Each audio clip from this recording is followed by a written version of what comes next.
Hello friends, नमस्ते। So welcome back to our channel commerce authentic by CMTs. तो हमने accounts का module 1 का चैप्टर 1 यूनिट 1 कंप्लीट कर लिया था। अब हम बढ़ते हैं आगे यूनिट 2 की ओर, accounting concepts, principles and conventions. आपने अगर 11th-12th में कॉमर्स लिया होगा तो आपने ये टॉपिक पढ़ा होगा, and if Maharashtra state board तो जरूर पढ़ा होगा 11th में। So, after studying this unit, you will be able to grasp the basic accounting principles, concepts and conventions and observe their implications while recording transactions and events. अच्छा, एक बात मैं आपसे कहना चाहूंगी, ये जो फर्स्ट चैप्टर है ये थियोरी बेस्ड है, तो इसको पूरी तरह बस समझने के हिसाब से जितना आपको समझ में आता है ना उतना समझते जाइए। कोई डाउट हो तो कमेंट सेक्शन में पूछिए, एंड जो भी आप ट्यूटर को फॉलो करते हैं उनके कमेंट सेक्शन में जरूर पूछिए। बस ये कंसेप्ट क्लियर होने चाहिए ताकि आप आगे की अकाउंटिंग प्रोसीजर बराबर से कर सकें। ठीक है, तो ये जो फर्स्ट पॉइंट दिया इन्होंने, इसमें बताया कि हम बेसिक अकाउंटिंग के कंसेप्ट्स क्या होते हैं, कौन से प्रिंसिपल कन्वेंशन हम फॉलो करते आए हैं वो बताएंगे, एंड वो उस तरह से क्यों फॉलो करने लगे, उसका क्या मतलब होता है वो सब सीखेंगे, एंड सीखेंगे कि हम किस तरह रिकॉर्ड करते हैं ट्रांजेक्शन्स को और इवेंट्स को। ठीक है, then identify the 3 fundamental accounting assumptions, going concern, consistency and accrual. ये तीनों चीजें क्या होती है ये हम इस यूनिट में पढ़ने वाले हैं, and understand the qualitative characteristics that will help to develop the skill in course of time to prepare financial statements. तो फाइनली जो हम अकाउंट्स के प्रोसीजर में फाइनेंशियल स्टेटमेंट्स बनाते हैं, यानी P&L account and balance sheet, उसके लिए हमें क्या क्या क्वालिटीज जरूरी होती है ये सब हम इस चैप्टर में, इस यूनिट में सीखेंगे। सो अकाउंटिंग यूनिट का ओवरव्यू दिया हुआ है, कंसेप्ट, प्रिंसिपल, कन्वेंशंस।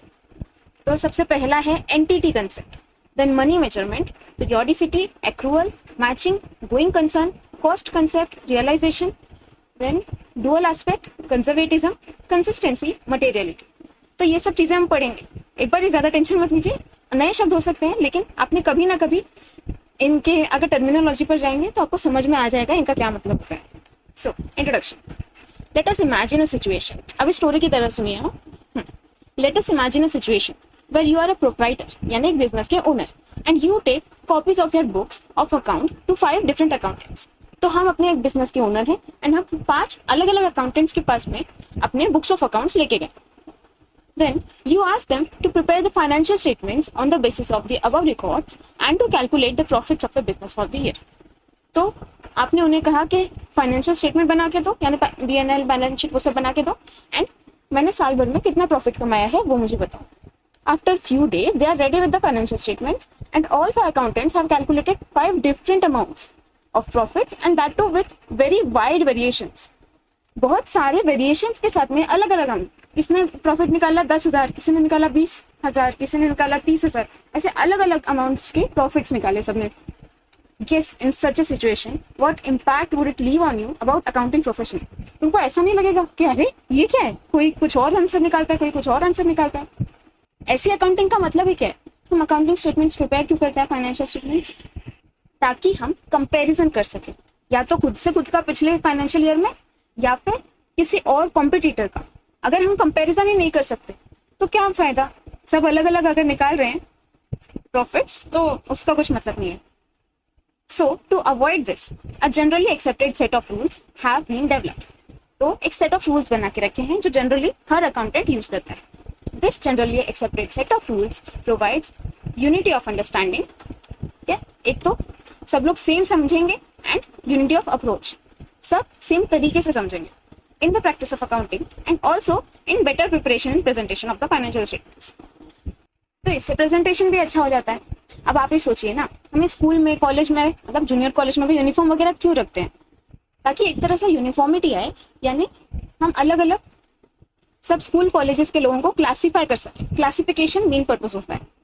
उसी तरह आपका ध्यान लोगों के कपड़ों से हटाकर पढ़ाई में लगे, इसलिए यूनिफॉर्म होती है ना। सेम यूनिफॉर्म को रोज रोज देख के पक नहीं जाओगे, तब समझ में आएगा तुमको फैशन ट्रेंड से बढ़कर उनसे अलग भी कोई दुनिया होती है। उसको कहते हैं हम पढ़ाई, नॉलेज, ज्ञान। चलो, so accounting is a language of the business, है ना। अकाउंटिंग बिजनेस की भाषा है। Financial statements prepared by the accountant communicate financial information to the various stakeholders for decision making purpose. तो ये एक तरह से इन्होंने यूनिट 1 की समरी एक लाइन में बता दी। क्या बताया था उसमें? ये फाइनेंशियल स्टेटमेंट्स अकाउंटेंट प्रिपेयर करता है, किस लिए? कम्युनिकेट करने के लिए। कौन सी information? Financial information related to money to the various stakeholders, जिनको जरूरत है जो किसी प्रकार से डिसीजन लेने वाले हैं वो लोग। Therefore, it is important that financial statements prepared by different organizations should be prepared on uniform basis. एक ही तरीका यूज करना चाहिए सबको. Also, there should be consistency over a period of time in the preparation of these financial statements. है ना, consistency रहनी चाहिए. एक दिन क्लोजिंग स्टॉक को हम असेट्स में डालेंगे, एक दिन क्लोजिंग स्टॉक को लाइबिलिटी में डालेंगे तो नहीं चलेगा. If every accountant starts following his own norms and notions for accounting of different items, then there will be an utter confusion. ठीक है, अगर हर अकाउंटेंट अपना अपने रूल्स रेगुलेशन लगाएगा तो नहीं चलेगा, उससे बस कंफ्यूजन क्रिएट होगा और कुछ नहीं. To avoid confusion and to achieve uniformity, accounting process is applied within the conceptual framework of generally accepted accounting principles. यानी जो दुनिया भर के लोग अकाउंटिंग के प्रिंसिपल्स जाने माने हैं उन्हीं को फॉलो करते हैं, जिनको हम प्यार से कहते हैं GAAPs. GAAPs. The term GAAPs is used to describe rules developed for the preparation of the financial statements and are called concepts, conventions, postulates, principles, etc. अलग अलग नाम होते हैं. These GAAPs are the backbone of the accounting information system. क्या ये जो GAAPs हैं ये बैकबोन है, पूरे की पूरे अकाउंटिंग सिस्टम इन्हीं पर टिका हुआ है, जो अकाउंटिंग प्रिंसिपल्स जनरली फॉलो किए जाते हैं, without which the whole system can not even stand directly.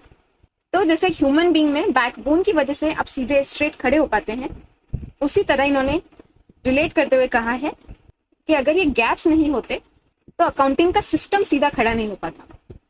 These principles are the ground roots, यानी बेस एकदम, which define the parameters and constraints within which accounting reports are generated.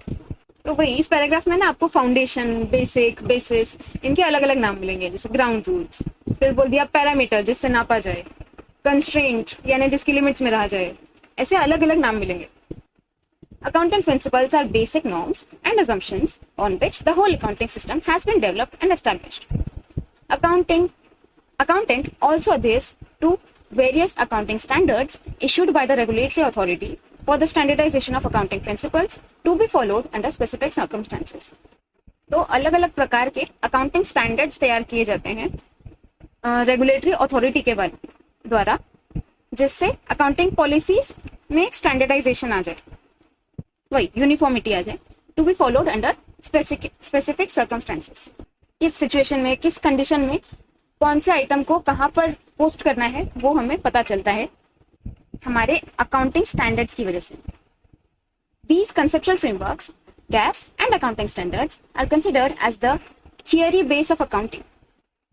ये conceptual framework, GAAPs और accounting standards ये सब मिलकर बनते हैं theory base, यानी इस पूरे चैप्टर में हम इन्हीं के इर्द गिर्द घूमते हुए पढ़ने वाले हैं. Globally for achieving the standardisation, countries use the framework under international financial reporting standards यानी IFRS. ठीक है, तो अगर दुनिया भर में देखें तो ये इंटरनेशनल फाइनेंशियल रिपोर्टिंग के स्टैंडर्ड्स हैं जिन्हें हम IFRS कहते हैं. आप आगे CA में पढ़ेंगे इसके बारे में और. However, countries may apply their respective gaps and related conceptual frameworks. For example, in India यानी भारत में companies are required to use either AS और IND AS. AS यानी अकाउंटिंग स्टैंडर्ड्स. ये AS ब्रिटिश गवर्नमेंट ने बनाए थे, जो हम काफी टाइम तक यूज कर रहे थे, एंड उसके बाद में हमने नए बनाए IND AS यानी इंडिया के लिए जो अकाउंटिंग स्टैंडर्ड्स बनाए गए. तो अलग अलग सिचुएशन में इन दोनों में से अलग अलग बातें यूज की जाती हैं. देन नेक्स्ट है accounting concepts. Accounting concepts define the assumptions on the basis of which financial statements of a business entity are prepared. Certain concepts are perceived, assumed, and accepted in accounting to provide a unifying structure and internal logic to accounting process. तो हमारे accounting system को एक similar pattern का structure देने के लिए, ताकि वो सिस्टमैटिक और प्रेजेंटेबल दिखे, इसके लिए हम उसे एक यूनिफाइंग स्ट्रक्चर देते हैं और इंटरनल लॉजिक प्रोवाइड करते हैं. किसके जरिए? अकाउंटिंग कंसेप्ट के जरिए. The word concept means idea or notion which has universal application. कोई ऐसा thought या कोई ऐसा idea जो यूनिवर्सली कहीं भी अप्लाई किया जा सकता है. Financial transactions are interpreted in the light of the concepts which govern accounting methods. Concepts are those basic assumptions and conditions which form the basis upon which accountancy has been laid. तो जो सबसे basic assumptions और conditions हैं वो है हमारे concepts, जिसके base पे अकाउंटेंसी चलती है. तो unlike physical science, accounting concept are only result of broad consensus, यानी बस जो ज्यादा से ज्यादा लोगों को एक्सेप्टेबल लगी, जो लोग एग्री किए ज्यादा से ज्यादा लोग, उसको हमने अकाउंटिंग के लिए अपना लिया. These accounting concepts lay the foundation on the basis of which the accounting principles are formulated. तो इस पैराग्राफ में ज्यादातर चीजें तो कुछ याद करने लायक है नहीं, हम बस इसमें से ये याद रख सकते हैं कि अकाउंटिंग कंसेप्ट एक आइडिया है और एक नोशन है जिसका यूनिवर्सल एप्लीकेशन होता है, और ये एक रिजल्ट है ब्रॉड कंसेंसस का, कहने लोगों की विचारधारा का. सबने जो मान्य कर लिया उसे एक्सेप्ट कर लिया इन्होंने. ठीक है, नेक्स्ट है accounting principles. Accounting principles are a body of doctrines commonly associated with the theory and procedures of accounting, serving as an explanation of current practices and as a guide for selection of conventions or procedures where alternatives exist. ऐसे देख के आपको definition complicated लगेगा, लेकिन ये वही है जो हम आज तक अकाउंट्स में करते हैं. जैसे आपने मैनेजमेंट प्रिंसिपल सुने थे 12th में या 11th में, तो उसी तरह जो अकाउंटिंग के प्रिंसिपल्स हैं वो हमारे लिए गाइडलाइन की तरह है. बस फर्क इतना है कि मैनेजमेंट के प्रिंसिपल्स को हम अपने हिसाब से, सिचुएशन के हिसाब से चेंज कर सकते हैं, लेकिन अकाउंटिंग के प्रिंसिपल्स ज्यादातर टाइम जैसे हैं वैसे के वैसे अप्लाई करने होते हैं.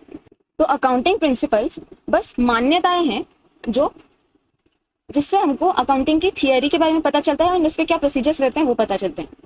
And it acts as an explanation of current practices, कि आज की दुनिया में हम ऐसी चीजें कौन सी पोस्टिंग किस तरह क्यों करते हैं, ये हमें अकाउंटिंग प्रिंसिपल्स की वजह से पता चलता है.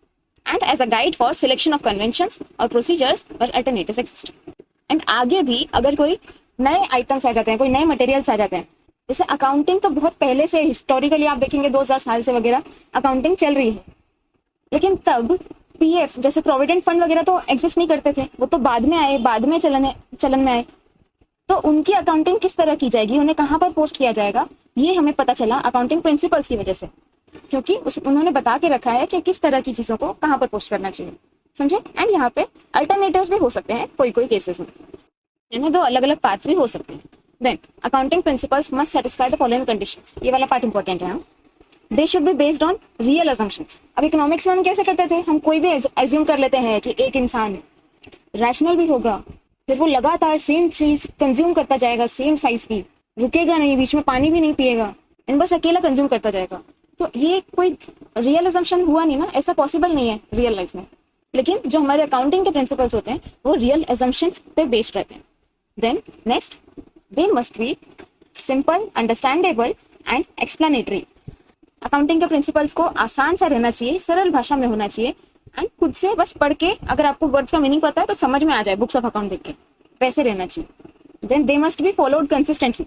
हाँ भाई, अभी एक दिन तुम कर रहे थे debit what comes in, next day तुमने कर दिया डेबिट व्हाट गोज आउट, तो ऐसे आपकी पॉलिसीज अगर बार बार बदलती रहेंगी तो नहीं चलेगा. इसके लिए अकाउंटिंग प्रिंसिपल्स को कंसिस्टेंटली फॉलो करते रहना चाहिए. They should be able to reflect future predictions. Future में क्या होने वाला है, हमने पिछले यूनिट में पढ़ा था ना कि हमारे फाइनेंशियल स्टेटमेंट से मैनेजमेंट को और कई सारे स्टेक होल्डर्स को आगे डिसीजन मेकिंग करनी होती है. तो वो डिसीजन कैसे लेंगे, फ्यूचर के बारे में सोच के. तो हमें अपने अकाउंटिंग के फाइनेंशियल स्टेटमेंट भी उस तरह बनाने चाहिए जो खुद से थोड़ा बहुत तो फ्यूचर प्रेडिक्ट कर सकें. Then they should be informational for the users. जिस भी यूजर को तुम दे रहे हो, चाहे वो इंटरनल यूजर हो या एक्सटर्नल यूजर हो, उनके लिए वो इन्फॉर्मेशनल होने चाहिए. उन्हें जिस इन्फॉर्मेशन की जरूरत थी वो इन्फॉर्मेशन उन्हें उन फाइनेंशियल स्टेटमेंट से मिलनी चाहिए. ठीक है, तो ये 5 पॉइंट्स थे. क्या क्या है एक बार देख लेते हैं. प्रिंसिपल्स की क्या क्या कंडीशन है. सबसे पहला real assumptions, then simple, understandable, explanatory, must be followed consistently, should be able to reflect future predictions and should be informational for the users. ठीक है, next है accounting conventions. Accounting conventions emerge out of accounting practices commonly known as accounting principles adopted by various organizations over a period of time. Convention यानी तौर तरीके जो काफी समय से चलते आ रहे हैं. जैसे हमने लॉ में पढ़ा था कि अगर कोई नया तरीके का केस आ गया जो पहले लॉ में उस एक्ट में लिखा हुआ नहीं था, तो नए केस का जो नए सिरे से सुप्रीम कोर्ट ने वगैरह जजमेंट देकर रखा होगा उसी को आगे से बाकी के कोर्ट्स भी अप्लाई करेंगे अगर सिमिलर केस आता है तो. उसी तरह अकाउंटिंग कन्वेंशंस यानी जो हमेशा से अकाउंटिंग की प्रैक्टिसेस रही है, जैसे डेबिट हमेशा लेफ्ट साइड ही लिखते हैं, क्रेडिट हमेशा राइट साइड ही लिखते हैं, उनको उसी तरह चलाना बेटर रहता है. These conventions are derived by usage and practice. जैसा चलता आ रहा है, the accountancy bodies of the world may change any of the convention to improve the quality of accounting information. जो भी अकाउंटेंसी बॉडीज हैं, जैसे आईसीआई हमारा, बाकी वो यूके की अलग अकाउंटिंग बॉडीज रहती हैं, यूएसए की अलग बॉडीज हैं, ये कभी कभार अकाउंटिंग को सिंपल करने के लिए थोड़े बहुत कन्वेंशन चेंज कर लेती है। देन इन्होंने कहा है कि accounting conventions need not have universal application. इसमें यूनिवर्सल एप्लीकेशन जरूरी नहीं है। हो सकता है इंडिया में जो रूल्स फॉलो होते हों वो अमेरिका में थोड़े अलग होते हों, उनमें कुछ डिफरेंस हो। अगर हम फॉरेन कंट्रीज की बात करें तो जिस तरह हम लोग कैसे असेट्स को राइट साइड पे लिखते हैं और लाइबिलिटीज को लेफ्ट साइड पे लिखते हैं ना, लेकिन दूसरे देश वाले लाइबिलिटीज को राइट साइड पे लिखते हैं और असेट को लेफ्ट में लिखते हैं, मीन्स उल्टा लिखते हैं। तो उनको वैसा कन्वीनियंट लगता है क्योंकि लाइबिलिटीज जब बढ़ती हैं तो क्रेडिट साइड बढ़ता है ना। तो इस तरह थोड़े बहुत चेंजेस हो सकते हैं। ऐसा आपको कभी कभी ट्रू और फॉल्स में पूछ लेते हैं कि अकाउंटिंग कन्वेंशंस का यूनिवर्सल एप्लीकेशन होता है या नहीं। तो अगर नॉट हैव यूनिवर्सल एप्लीकेशन लिखा होगा तो आंसर ट्रू है, नहीं तो फिर फॉल्स है।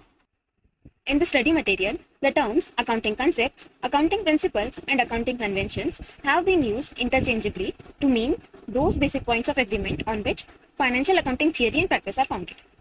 तो इन्होंने कहा है कि हमारे बुक में अकाउंटिंग के जब भी कंसेप्ट्स का जिक्र हो या प्रिंसिपल्स कहें या कन्वेंशंस कहें, उन सब का एक ही मीनिंग है कि वो फाइनेंशियल अकाउंटिंग की थियरी है और प्रैक्टिस है।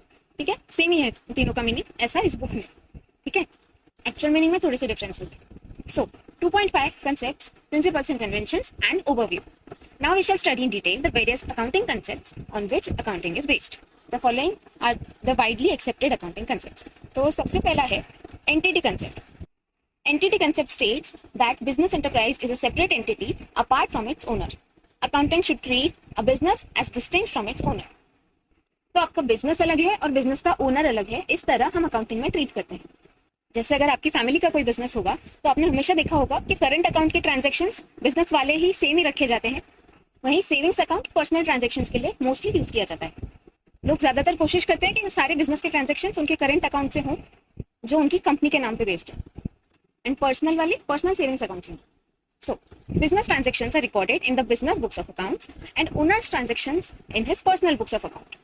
तो दोनों के फाइनेंशियल स्टेटमेंट्स अलग करने के लिए हम अकाउंट्स अलग अलग मेंटेन करते हैं। बिजनेस अलग है, ओनर अलग है। The practice of distinguishing the affairs of the business from the personal affairs of the owners originated only in the early days of the double entry bookkeeping. This concept helps in keeping business affairs free from the influence of personal affairs of the owner. लोग कहते हैं ना, प्यार और व्यापार को कभी mix नहीं करना चाहिए। प्यार रिजेंबल्स कोई भी आपके रिश्तेदार, एंड व्यापार इज बिजनेस। ठीक है, this concept is applied to all the organisations whether sole proprietorship और पार्टनरशिप और कॉर्पोरेट एंटिटीज। ठीक है, अगर आपका खुद का बिजनेस है, बस आप अकेले ओनर हैं उसके, तो भी आपका बिजनेस अलग कंसिडर किया जाएगा, आप अलग हैं। पार्टनरशिप में भी पार्टनर्स अलग हैं एंड उनकी पार्टनरशिप फॉर्म अलग है। उसी तरह कंपनीज में entity concept keeps the business separate from its owner. In a way, the entity concept helps to ascertain how much amount of money is due to the owner in form of his capital and share of profits earned. अगर हम example लेते हैं, एक अकेले इंसान का business है यानी सोल प्रोप्राइटरशिप, तो स्टार्टिंग में अपने बिजनेस में कुछ पैसा लगाएगा यानी इन्वेस्टमेंट करेगा, जिसे हम कैपिटल भी कहते हैं। फिर एंड ऑफ द ईयर हम कैलकुलेट करेंगे कि साल भर में उसके कैपिटल पे उसको कितना प्रॉफिट हुआ। तो एक तरह से देखा जाए तो वो सारा प्रॉफिट बिजनेस के ओनर का ही है, ओनर को ही बिलोंग करता है। बट फिर भी क्या आपको लगता है कि बिजनेसमैन अपना पूरा का पूरा प्रॉफिट बिजनेस से निकाल कर अपने पर्सनल यूज में ले लेगा? नहीं, थोड़ा बहुत प्रॉफिट तो बिजनेस की ग्रोथ के लिए भी यूज किया जाएगा। तो वो उस बिजनेस के लिए एक लाइबिलिटी बन जाएगी, क्योंकि इफ बाय चांस वो बिजनेस अच्छा नहीं चलता है तो एंटिटी को कैपिटल सहित प्रॉफिट पूरा का पूरा ओनर को रिटर्न करने की उसकी रिस्पॉन्सिबिलिटी है। देखिए, ये अलग अलग करना, बिजनेस अलग है, उसका ओनर अलग है, ये बहुत जरूरी था। अब अगर हम एग्जांपल के लिए देखें, समझिए कोई सोल प्रोप्राइटर है, अकेला इंसान है जो अपना बिजनेस चलाता है। फिर उसने अपने बिजनेस में कुछ लोगों को हायर किया, समझिए 5 लोगों को हायर किया एज एम्प्लॉय, एंड उनमें से किसी एम्प्लॉय को कभी किसी मशीन की वजह से कुछ घाव पड़ जाता है, कहीं पर लग जाती है, कोई इंजरी हो जाती है, तो क्या हम इसके लिए सीधा उस प्रोप्राइटर को, उस ओनर के ऊपर चढ़ जाएंगे कि भाई तेरी वजह से हुआ है? ये लीगली देखा जाए तो ये सही नहीं है। पहले पूरी इंक्वायरी की जाएगी, क्या हुआ था, कैसे हुआ था। अगर सच में ओनर की नेग्लिजेंस की वजह से कोई मशीन में कोई खराबी आ गई थी एंड उसने ध्यान नहीं दिया, तो ओनर को फाइन भरना कंपलसरी होगा, एंड अगर लॉ चाहे तो ज्यादा भी फाइन भरना पड़ सकता है। It also helps to perform accounting from the point of view of the business and not by that of the owner. हम अकाउंट्स में जब बिजनेस स्टार्ट होता है तो पहली एंट्री करते ही क्या है? Cash account debit to capital account, यानी सबसे पहले ही हमने बिजनेस के कैश को कैपिटल में कन्वर्ट कर दिया है, एंड यानी कि अब वो कैपिटल का पैसा ओनर ने बिजनेस को दे दिया है। इन्होंने भी एक एग्जांपल दिया है, चलो देख लेते हैं। For example, if a person runs a business and pays money from his own pocket for his son's school fee, it will not constitute a transaction in the books of the business. है ना? अगर कोई इंसान अपने current account से यानी business वाले account से अपने बेटे की स्कूल की फीस भर देता है तो वो बिजनेस के बुक्स ऑफ अकाउंट में लिखेंगे क्या? अपनी एंटरप्राइज की जर्नल एंट्री में हम थोड़ी लिखेंगे कैश और bank account debit to school fees account, ऐसा लिखेंगे क्या? नहीं लिखेंगे, क्योंकि वो एक पर्सनल ट्रांजेक्शन हो गया, क्योंकि अपने बेटे की भरी है fees. However, if the person withdraws money from the business to pay his son's school fee, it will constitute a transaction to be recorded in the books of business as amount withdrawn by the owner. अच्छा, तो इन्होंने कहा है कि अगर खुद की जेब से भरता है तब तो कोई एंट्री आएगी ही नहीं, एंड अगर वो बाय चांस अपने करंट अकाउंट से निकाल के एंड देन स्कूल फीस का पेमेंट कर रहा है तो वो कैश और bank account debit to drawings account जाएगा. उसने ड्रॉइंग की ना, बिजनेस में से कुछ पैसे ड्रॉ किए स्कूल फीस भरने के लिए, तो वो उसमें जाएगी. सॉरी मैंने थोड़ा सा गलत. Next, entity concept means that the enterprise is liable to the owner for capital investment made by the owner. ये वही बात जो मैंने बताई थी कि जो एंटिटी है, जो बिजनेस है, उसके लिए ओनर का दिया हुआ कैपिटल एक लाइबिलिटी है, जो उसे अगर वो बिजनेस बंद होता है, वाइंड अप होता है, तो ये उस बिजनेस की जिम्मेदारी है कि उस पूरा का पूरा capital with profit return owner को वापस दे. Since the owner invested capital which is also called risk capital, he has claim on the profit of the enterprise. हाँ, तो कैपिटल भी रिटर्न होना चाहिए, प्रॉफिट भी रिटर्न होना चाहिए. A portion of profit which is apportioned to the owner and is immediately payable becomes current liability in the case of corporate entities. जैसे आपने देखा होगा रिलायंस, बजाज जैसे जो बड़ी बड़ी कंपनीज होती हैं, उनमें हम उनके स्टॉक खरीद सकते हैं. कितने सारे ऐप्स भी आ गए हैं आजकल तो, जिनसे आप उनके स्टॉक और शेयर्स खरीद सकते हैं. कुछ कंपनीज आपको बदले में डिविडेंड भी देती हैं. तो बड़ी बड़ी कंपनियां यानी कॉर्पोरेट एंटिटीज, एंड जितना भी पैसा वो डिविडेंड के तौर पर या किसी भी तरह रिटर्न के तौर पर देने का पहले से सोच कर रखती हैं, that is their current liability. तो example 1, mister X started business investing ₹7 lakh in with which he purchase machinery for ₹5 lakhs and maintained the balance in hand. Financial position will be as follows: capital 7 lakh, machinery 5 lakh, cash 2 lakhs. This means that the enterprise owes to Mr. X 7 lakh. Now, if Mr. X spends ₹5,000 to meet his family expenses from the business fund, then it should not be taken as business expenses and would be charged to his capital account. That is, his investment would be reduced by ₹5,000. तो एक इंसान था mister x, उसने 7 लाख रुपए capital में डाले business में, फिर उन 7 लाख में से 5 लाख की मशीन खरीद ली और 2 लाख बस ऐसे ही एज अ कैश रख के रखा बिजनेस में. फिर एक दिन उसको जरूरत पड़ी, उसने फैमिली के एक्सपेंस के लिए बिजनेस फंड में से कुछ ले लिए पैसे. कितने लिए? ₹5,000 फैमिली एक्सपेंस के लिए ले लिए, यानी कि ड्रॉइंग्स हो गया. तो उसके लिए अब फाइनेंशियल पोजीशन उसकी किस तरह से हो गई, ये देखिए. कैपिटल था 7 लाख, उसमें से 5,000 की ड्राइंग की गई, तो 6,95,000, एंड मशीनरी तो 5 लाख की खरीद चुके हैं, तो कैश में से 5,000 ड्राइंग्स का माइनस हो जाएगा. ठीक है, ये जस्ट इन्होंने एक एग्जाम्पल दिया, कंसेप्ट थोड़ा और क्लियर हो गया उसके लिए. Next, money measurement concept. As per this concept, only those transactions which can be measured in terms of money, ठीक है, जो भी मॉनिटरी ट्रांजेक्शन है, इकोनॉमिक एक्टिविटी की बात हो रही है ना, business is an economic activity, तो जो भी मॉनिटरी टर्म्स में होता है उसी को हम रिकॉर्ड कर सकते हैं. Since money is the medium of exchange and the standard of economic value, this concept requires that those transactions alone that are capable of being measured in terms of money be only to be recorded in the books of accounts. Same बात, क्योंकि money से हमें कोई भी चीज खरीदी जा सकती है, वो एक मीडियम ऑफ एक्सचेंज है ना. जैसे आपको पता ही होगा, पहले बार्टर सिस्टम चलता था, चावल दो गेहूं लो, ऐसे चलता था. कोई एक स्टैंडर्ड सिस्टम नहीं था जिसपे हम नाप तोल कर सके कि कितना किलो चावल कितने लीटर मिल्क के जितना होगा. पर फिर जब मनी आ गया तो वो एक मीडियम ऑफ एक्सचेंज बन गया. अब हम बोल सकते हैं चावल 40 रुपए किलो है, 1 लीटर दूध 70 रुपए का आता है, उस तरह से. तो ये एक स्टैंडर्ड हो गया इकोनॉमिक वैल्यू. इससे हम सारी चीजों का नाप तोल कर सकते हैं सेम मेजरमेंट में, which is monetary measurement. Transactions, even if they affect the results of the business materially, are not recorded if they are not convertible in monetary terms. अब जैसे समझिए, अगर आपका बिजनेस है इंडिया में, आपने नया बिजनेस खोला, वो बहुत अच्छा चल रहा है, 2-3 साल हो गए, 5 साल हो गए. अब आपने सोचा कि चलो अपने बिजनेस की एक ब्रांच बनाते हैं. कहाँ बनाएंगे? हम अमेरिका में अपनी एक ब्रांच बनाते हैं. तो ब्रांच बनाने के लिए आपके जितने भी खर्चे आएंगे वो सब तो आपके बिजनेस में काउंट होंगे, लेकिन जिस दिन आप इनॉग्रेशन करेंगे वो एक बहुत बड़ा इवेंट होगा ना, कि हाँ भाई चलो आज से हमने इनॉग्रेशन किया, अब से ये स्टार्ट होगा, अब हम डॉलर्स में कमाएंगे. लेकिन तब भी उस इनॉग्रेशन के इवेंट को हम रिकॉर्ड नहीं करेंगे. तो इन्होंने एग्जांपल दिया है, a business owning a factory on a piece of 1 acre of land with an office building with 2 floors having 20 computers and 10 units of machine cannot show these items under different measurement units. These items need to be expressed in monetary terms. The factory price might be 50 crore, cost of land might be 30 crores, building with a cost of 15 crore, computers 10 lakh, machine 10 crore need to be recorded, है ना। ये तो इन्होंने assets का example ले लिया कि अगर आपके पास में बिल्डिंग है, लैंड है, कंप्यूटर है, मशीन है, तो आप क्या इतना एकड़, इतना इतने कंप्यूटर्स, इतनी मशीन्स, इन सब से थोड़ी गिनेंगे। हम सबको मॉनेटरी टर्म्स में कन्वर्ट करेंगे कि ये 50 करोड़, ये 30 करोड़, ये 10 करोड़, ये 10 लाख इस प्राइस का है, एंड तब जब ये इक्विवेलेंट टर्म्स में आ जाएंगे यानी मॉनेटरी टर्म्स में आ जाएंगे, तब हम इन्हें रिकॉर्ड कर सकते हैं। However, the concept has its own limitations.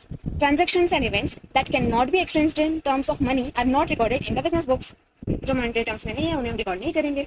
For example, employees of the organization are no doubt the assets of the organization. है ना, जो भी employees हैं वही तो हमारे लिए काम कर रहे हैं, बिजनेस को इतनी ऊंचाइयों पर लेकर जा रहे हैं। लेकिन क्योंकि हम उन्हें मॉनेटरी टर्म्स में तोल नहीं सकते कि भाई ये 50 करोड़ का इंसान है, ये 70 करोड़ का इंसान है, इस तरह हम नाप नहीं सकते, इसलिए हम उन्हें किसी भी तरह अपने बिजनेस की बुक्स में रिकॉर्ड नहीं कर सकते। Measurement unit for money is taken as the currency of the ruling country. That is, the ruling currency of a country provides a common denomination for the value of material objects. तो बस इन्होंने last में कह दिया कि ये ruling currency जो भी रहेगी, जैसे इंडिया में रुपीस, यूएस के डॉलर्स, जापान येन, उनके टर्म्स में हम अपनी अकाउंटिंग करेंगे। जैसे अमेरिका वाले डॉलर्स में अकाउंटिंग करते हैं, हम लोग हमेशा रुपीस में अकाउंटिंग करते हैं उस तरह। It may be mentioned that when transactions occur across the boundary of a country, one may see many currencies. जैसे आपने कभी ऑनलाइन अमेरिका से या यूएस से कुछ खरीदा है तो उसमें आपको डॉलर में पेमेंट करना पड़ता है, यानी ऑफ कोर्स आप उन्हें रुपीस में कन्वर्ट करके कितनी अमाउंट आती है उतना पेमेंट करेंगे। Suppose a businessman sells goods worth rupees 50 lakhs at home, and he also sells goods worth rupees 1 lakh euro, okay, in the United States. What is his total sales? 50 lakhs plus 1 lakh euro? No. These are not amenable to even arithmetic treatment. So transactions are to be recorded at uniform monetary unit, that is one currency. Same currency होनी चाहिए ना, एक rupees है, एक euro है, तो कैसे चलेगा। Suppose euro 1 is equal to rupees 70, तो इस तरह इन्होंने कन्वर्जन किया। अगर एक यूरो रुपीज 71 के इक्वल है तो टोटल सेल्स किस तरह गिनेंगे, रुपीज 50 लैक्स प्लस 71 लैक्स, ये 1 लाख यूरो था ना, तो रुपीज 71 लैक्स कर दिया, which is equal to rupees 121 lakhs. Money measurement concept imparts the essential flexibility for measurement and interpretation of accounting data. तो अगर हम आज भी बार्टर सिस्टम में चल रहे होते, चावल और गेहूं को इक्विवेलेंट मान के चल रहे होते, तो क्या हम इंटरनेशनल ट्रांजैक्शंस कर पाते? कभी नहीं। पूरी दुनिया में अकाउंटिंग मॉनेटरी टर्म्स में की जाती है, इसलिए हमारे पास में कन्वर्जन का भी ऑप्शन है, वरना तो हम इंडिया के गेहूं को यूएसए के चावल से कभी नाप तोल ही नहीं पाते, है ना। इसलिए इन्होंने कहा है कि मनी की वजह से हमें एक फ्लेक्सिबिलिटी मिली है, क्योंकि हम कन्वर्ट कर सकते हैं और हम पूरा का पूरा अकाउंटिंग डेटा पूरी दुनिया में आप कहीं भी अपने बुक्स ऑफ अकाउंट्स लेके जाएंगे तो वो उसे इंटरप्रेट कर सकते हैं। आप किसी दूसरे देश में भी जाएंगे तो भी अकाउंटिंग प्रिंसिपल ज्यादातर जगह पर सेम ही रहेंगे। This concept ignores that money is an inelastic yardstick for measurement, as it is based on the implicit assumption that purchasing power of the money is not of sufficient importance as to require adjustment. An inelastic yardstick. सरल भाषा में कहे तो जो चीज 20 साल पहले जितने प्राइस की थी उतनी अब नहीं है। अब छोटे से छोटा, बड़े से बड़ा एग्जांपल ले सकते हैं। मेरी कुछ दिनों पहले मम्मी पापा से बात हो रही थी, वो बोले कि 20 साल पहले ऑरेंज जूस 5 रुपए में मिलता था, लेकिन वो भी उन्हें महंगा लगता था, पर अब वही ऑरेंज जूस 40-50 का में मिलता है तो हमें महंगा नहीं लगता। क्यों ऐसा? आपने कभी सुना होगा, आपके मम्मी पापा की सैलरी, स्टार्टिंग सैलरी 1,000 भी अगर हुई होगी ना, तो उनको लगेगा अरे इतने पर मंथ, क्योंकि वो टाइम पे सारी ये चीजें सस्ती हुआ करती थी, तो उतने से पैसों में भी आप अपना पूरा घर खर्च चला सकते थे महीना भर। लेकिन अब तो आप कभी जाइए शॉपिंग करने किसी स्टोर में, 5-10 हजार कहाँ और जाएंगे, अब तो पता भी नहीं चलेगा। चलिए इनका एग्जाम्पल पढ़ लेते हैं। A unit of land purchased 10 years ago for 40 crores and a similar unit of land purchased now for 90 crore will still be shown at the respective values, total of 130 crore. Though in real world the true value of units together may be 180 crore, 90 plus 90. Accordingly, accounting does not give a true and fair view of the affairs of the business. तो जैसे अगर आपके पापा ने खरीदी थी 10 साल पहले एक लैंड खरीदा था, समझिए 1000 स्क्वायर फीट का लैंड खरीदा, वो तब था 40 करोड़ का। अब आपने भी आज की डेट में 1000 स्क्वायर फीट का एक लैंड खरीदा, लेकिन आपको पड़ा वो 90 करोड़ था। लेकिन जब आप अपने बुक्स ऑफ अकाउंट्स में दिखाएंगे कि आप दोनों ने कितना खर्चा किया है लैंड के ऊपर, तो उसमें तो 40 + 90 यानी 130 करोड़ ही लिखेंगे। लेकिन एक्चुअल में देखा जाए तो जो सेम लैंड आपके पापा ने खरीदा था उस समय 40 करोड़ में, उसी की वैल्यू अब 90 हो गई ना, यानी रियल टाइम वैल्यू जो है उसे हम अकाउंटिंग में कैलकुलेट नहीं कर पाते। इसके लिए इन्होंने कहा है कि accounting does not give a true and fair view of the affairs of business. क्योंकि आप रियल टाइम वैल्यू मनी की एडजस्ट नहीं कर सकते अकाउंट्स में. As mentioned earlier, many material transactions and events are not recorded in the books of accounts just because they cannot be measured in monetary terms. Yet, it is used for accounting purposes because it is not possible to adopt a better measurement scale. अभी तक हमें money से अच्छा कोई और measurement scale नहीं मिला है, इसके लिए हम मनी को ही लेकर चलते हैं. तो जो हमारे बाकी के नॉन मॉनिटरी चीजें होती है उन्हें हम उसमें काउंट नहीं कर सकते. Entity and money measurement are viewed as the basic concepts on which other procedural concepts hinge. जो पहले तो पढ़े हमने, पहला था एंटिटी कंसेप्ट यानी बिजनेस अलग है, ओनर अलग है, और मनी मेजरमेंट यानी सब कुछ हम मॉनेटरी टर्म्स में ही मेजर करेंगे. ये दो सबसे बेसिक बातें हैं. Then periodicity concept. This is also called the concept of definite accounting period. As per going concern concept, an indefinite life of the entity is assumed. For a business entity, it causes inconvenience to measure performance achieved by the entity in the ordinary course of business. ये कह रहे हैं कि दो हम ये सोचते हैं कि हमारा बिजनेस चलता रहेगा, एक गोइंग कंसर्न है, सदा चलता रहेगा, लेकिन फिर भी अब हमको क्या पता कितना टाइम चले, 100 साल चले, 50 साल चले. इसलिए हमने अकाउंटिंग करने के लिए एक निर्धारित समय तय करके रखा है, डेफिनाइट अकाउंटिंग पीरियड. आपको पता है ना, 1 साल का होता है. ये देखिए, if a textile mill lasts for 100 years, it is not desirable to measure its performance as well as financial position only at the end of its life. अब अगर कोई टेक्सटाइल मिल है वो 100 साल चल रही है, तो जब 100 साल हो जाएंगे तब भी हम उसकी अकाउंटिंग करेंगे क्या? नहीं, हम थोड़े थोड़े गैप पे उसकी अकाउंटिंग करते रहेंगे. So a small but workable fraction of time is chosen out of infinite life cycle of the business entity for measuring performance and looking at the financial position. Generally, 1 year period is taken up for performance measurement and appraisal of financial position. However, it may also be 6 months, 9 months or 15 months. ठीक है, 6 या 15 महीने का भी रख सकते हैं, लेकिन नॉर्मली हम चूज करते हैं 1 साल की cycle. According to this concept, accounts should be prepared after every period and not at the end of the life of the entity. Usually, this period is 1 calendar year. We generally follow from 1st April of a year to 31st March of the immediately following year. जैसे अभी कौन सा year चल रहा है? अभी वाला year start हुआ 1 अप्रैल 2024 को और ये वाला फाइनेंशियल ईयर एंड होगा 31 मार्च 2025 को. ठीक है. Next, thus for performance appraisal it is not necessary to look into the revenue and expenses of an unduly long time frame.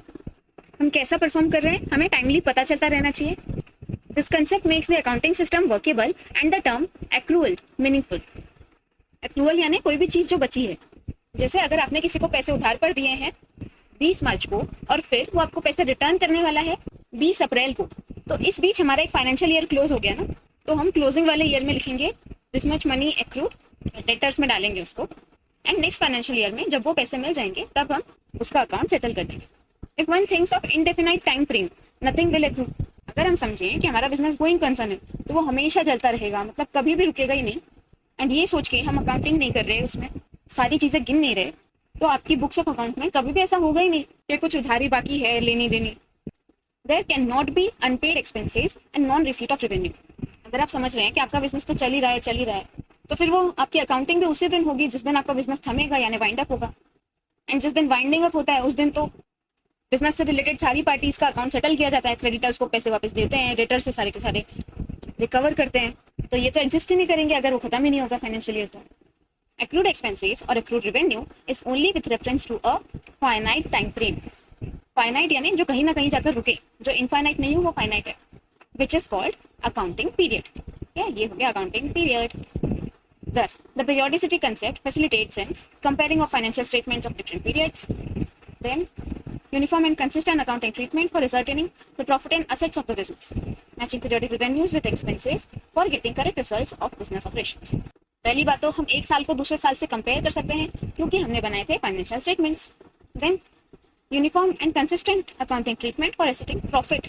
हम उससे प्रॉफिट पता लगा सकते हैं और अपने एसेट्स भी पता कर सकते हैं अगर हमने अकाउंटिंग लगातार करते रह रहे हैं तो. एंड ये भी देख सकते हैं कि अपना प्रॉफिट बिजनेस प्रॉफिट में जा रहा है कि नहीं. ये कैसे करेंगे, कितना हम कमा रहे हैं, कितना हमारे खर्च कर रहे हैं, एंड हम इनसे बराबर रिजल्ट निकाल सकते हैं कि हमारे बिजनेस ऑपरेशन से कुछ फायदा भी हो रहा है कि बस यूं ही भागा दौड़ी हो रही है. तो ऐसे हम कंपेयर भी कर सकते हैं. Then accrual concept. Under accrual concept the effects of transactions and other events are recognised on mercantile basis. Mercantile basis that is when they occur, जब हुआ तब उसको मान लिया जाएगा. एंड नॉट एज कैश और कैश इक्विवेलेंट इज रिसीव्ड और paid. मतलब क्रेडिट ट्रांजेक्शन्स भी इसमें इंक्लूडेड रहेंगे।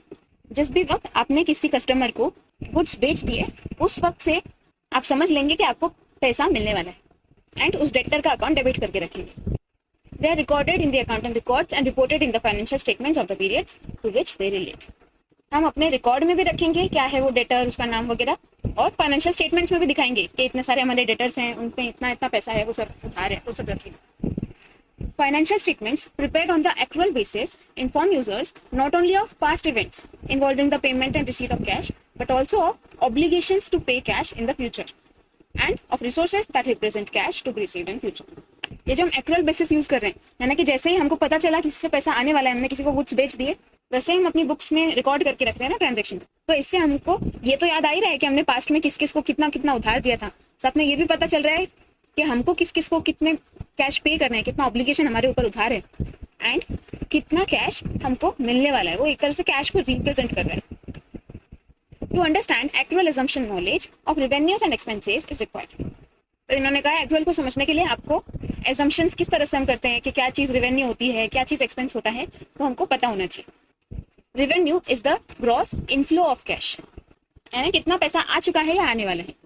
Receivables and other consideration arising in the course of the ordinary activities of an enterprise from sale of goods, from rendering services and from the use by others of enterprise resources yielding interest।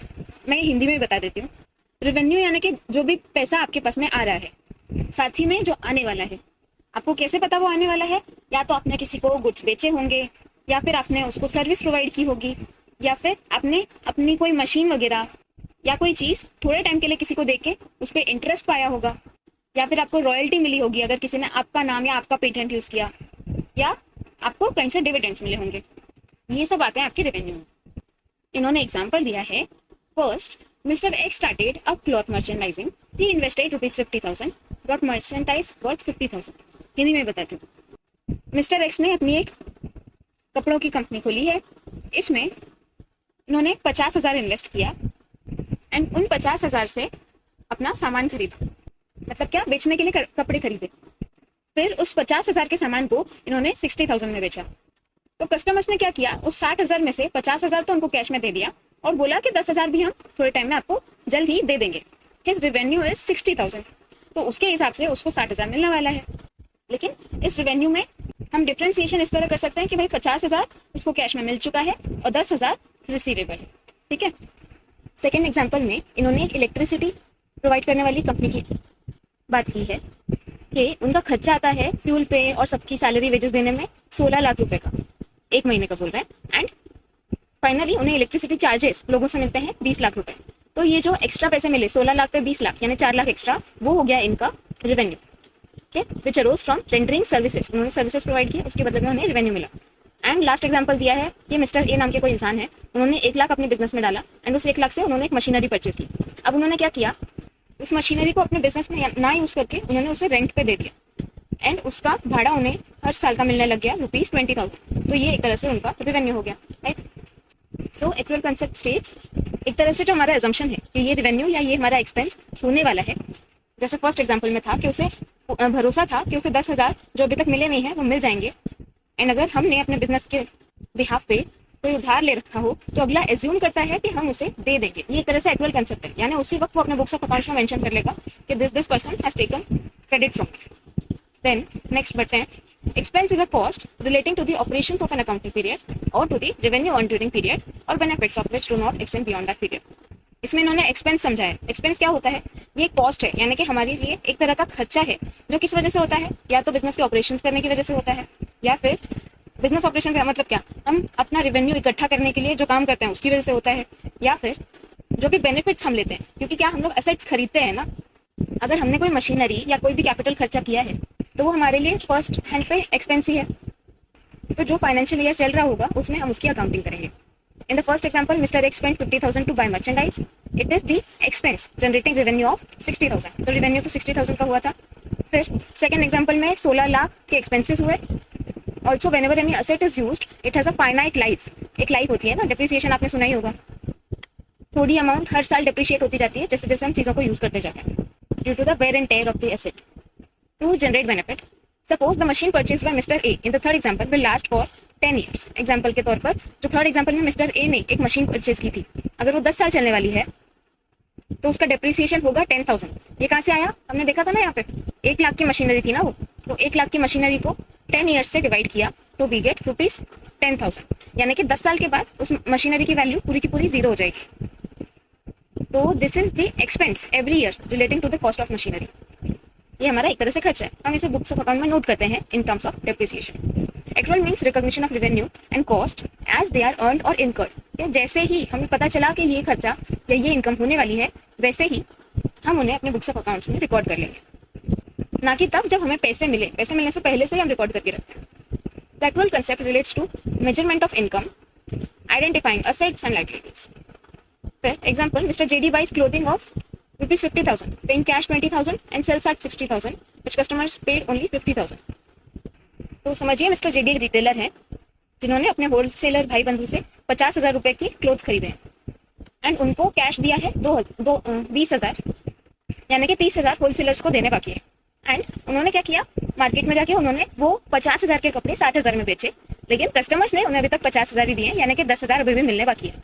तो यहाँ पे mister JD का revenue कितना होगा? Revenue होगा 60,000, क्योंकि हमें पता है कि उतना मिलने वाला है, लेकिन कैश में अभी फिलहाल कितना अवेलेबल है? सिर्फ 50,000। तो जो इनका एक्सपेंस था, यानी जो 50,000 के कपड़े खरीदे थे, ये क्या था? एक तरह की कॉस्ट थी जो इन्होंने इनकर की ताकि रेवेन्यू जनरेट कर सके। अगर 50,000 के कपड़े खरीदे ही नहीं होते तो 10,000 का प्रॉफिट कैसे मिलता 60,000 में बेच के? इसलिए इन्होंने लाइन में आगे लिखा है कि 50,000 इनका एक्सपेंस है, ना कि 20,000। एक बार के लिए उन्होंने भले होलसेलर को 20,000 दिया हो, लेकिन एक्चुअल एक्सपेंस उनका है 50,000 का। तो वो अपने बुक्स ऑफ अकाउंट में बस इस तरह से रिकॉर्ड करेंगे कि 20,000 कैश ऑलरेडी उतना सेटल्ड है एंड 30,000 और पे करना है, which together makes up a total of ₹50,000। इतना उनका एक्सपेंडिचर होगा इस वाले transaction. So the actual concept based profit is ₹10,000, that is revenue minus expenses. Simple 60,000 minus 50,000 किया तो 10,000 आ गया। Next, as per actual concept revenue minus expenses is equal to profit. तो 10,000 प्रॉफिट है। Actual concept provides the foundation on which the structure of present day accounting has been developed. जो हम लोग accounting करते हैं उसमें हम एक्चुअल कंसेप्ट ही use करते हैं, यानी जिस समय ट्रांजेक्शन हुआ, भले ही वो क्रेडिट ट्रांजेक्शन ही क्यों ना हो, हम उसे अपने बुक्स ऑफ अकाउंट्स में रिकॉर्ड करेंगे। Alternative as per cash basis, cash received in ordinary course of business minus cash paid in ordinary course of business equal to profit. अगर हम कैश बेसिस करते, ये अगर आपने 11th-12th में कॉमर्स लिया हो तो जरूर पढ़ा होगा। एक्चुअल बेसिस यानी कि जब ट्रांजेक्शन हुआ उसी समय रिकॉर्ड करेंगे, एंड कैश बेसिस यानी जब कैश मिला या कैश दिया तभी रिकॉर्ड करेंगे। ये अलग अलग तरीके होते हैं अकाउंटिंग करने के लिए, लेकिन मॉडर्न डे में मतलब प्रेजेंट डे वाले में तो हम एक्चुअल कंसेप्ट यूज करते हैं।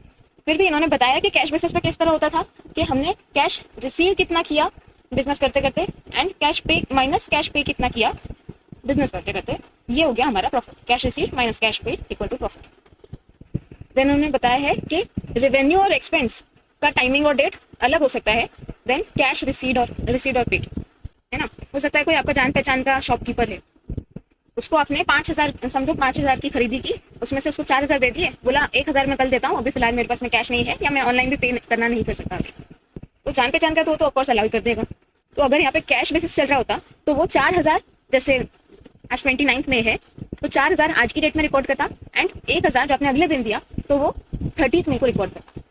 बट वही जब हम एक्चुअल कंसेप्ट की बात करते हैं, यानी जब रेवेन्यू या एक्सपेंस ऑकर हो, इनकर हो उस समय की, तो वो पूरा का पूरा 5,000 का ट्रांजेक्शन आज की डेट में 29th मई की डेट में ही रिकॉर्ड करेगा। फिर आगे बढ़ते हैं, इन्होंने क्या कहा है। 1. When cash received before revenue is booked, a liability is created when cash is received in advance.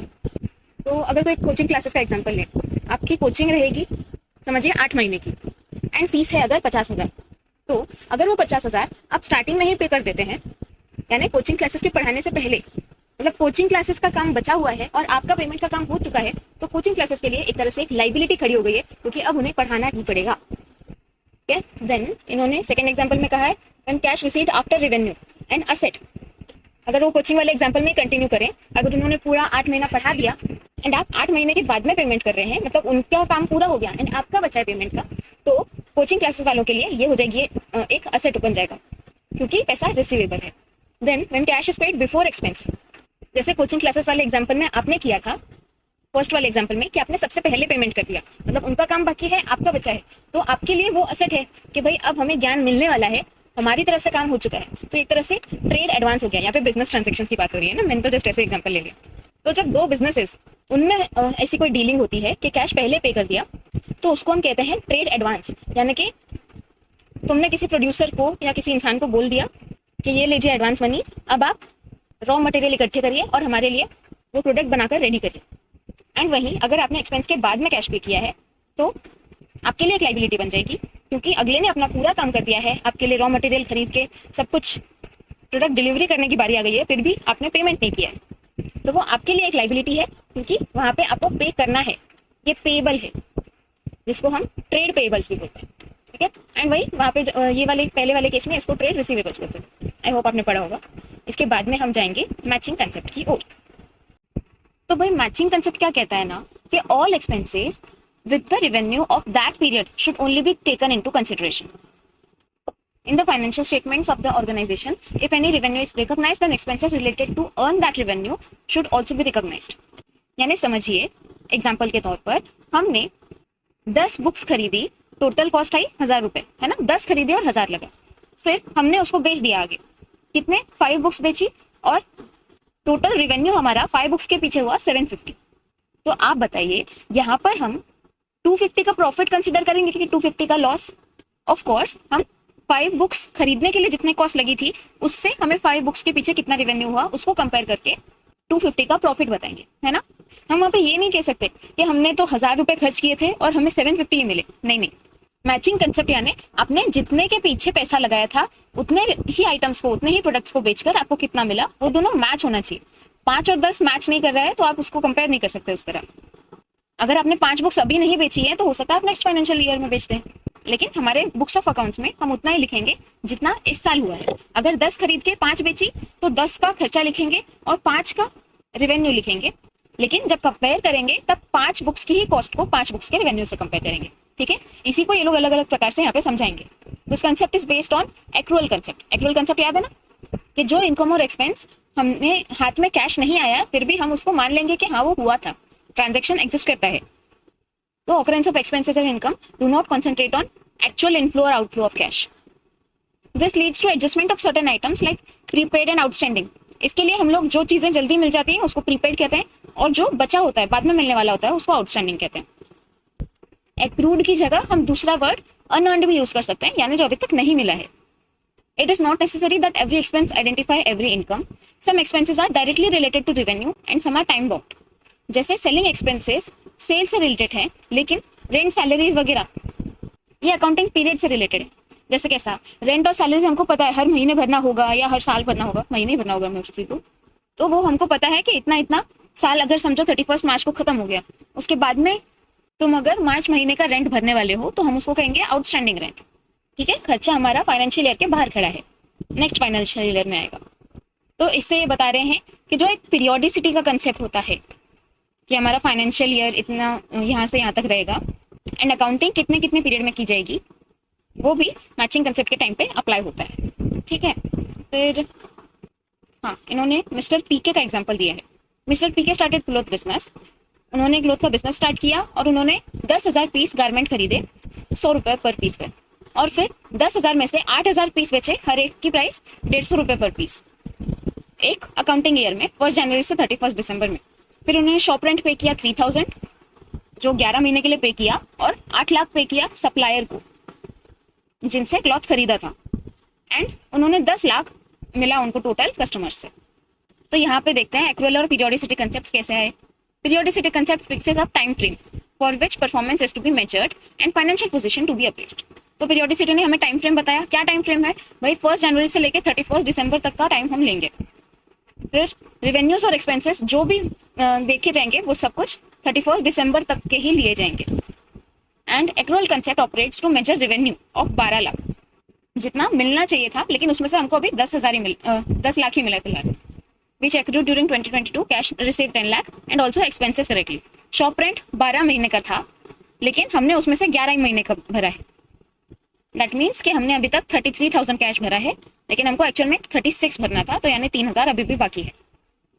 तो इस तरह ये दोनों कंसेप्ट अप्लाई हो रहे हैं। मतलब ये 33,000, जो 3,000 बचा है वो तो आउटस्टैंडिंग एक्सपेंस हो गया, और जो 2 लाख आने बाकी हैं कस्टमर से वो हमारी एक्रूड इनकम हो गई, अर्नड इनकम या आउटस्टैंडिंग इनकम भी बोल सकते हैं, जो मिलने वाली है, अभी तक मिली नहीं है लेकिन हमें लगता है, हमें पता है वो मिलेगी। Should accountant treat 10 lakh as expenses for purchase of merchandise? तो भाई अब अकाउंटेंट खरीदी 10 लाख तो समझेगा नहीं, मतलब कैसा उसको 1,64,000 प्रॉफिट लाना चाहिए क्या? रेवेन्यू 12 लाख, मर्चेंडाइज 10 लाख और शॉप रेंट 36,000 समझ के? नहीं नहीं, वैसा नहीं, जैसा मैंने पहले अभी अकाउंटेंट ट्रीटमेंट बताया था वैसा ही करते हैं। Revenue minus expenses equal to profit, ठीक है, revenue minus expenses equal to profit. But this unqualified equation may create misconception.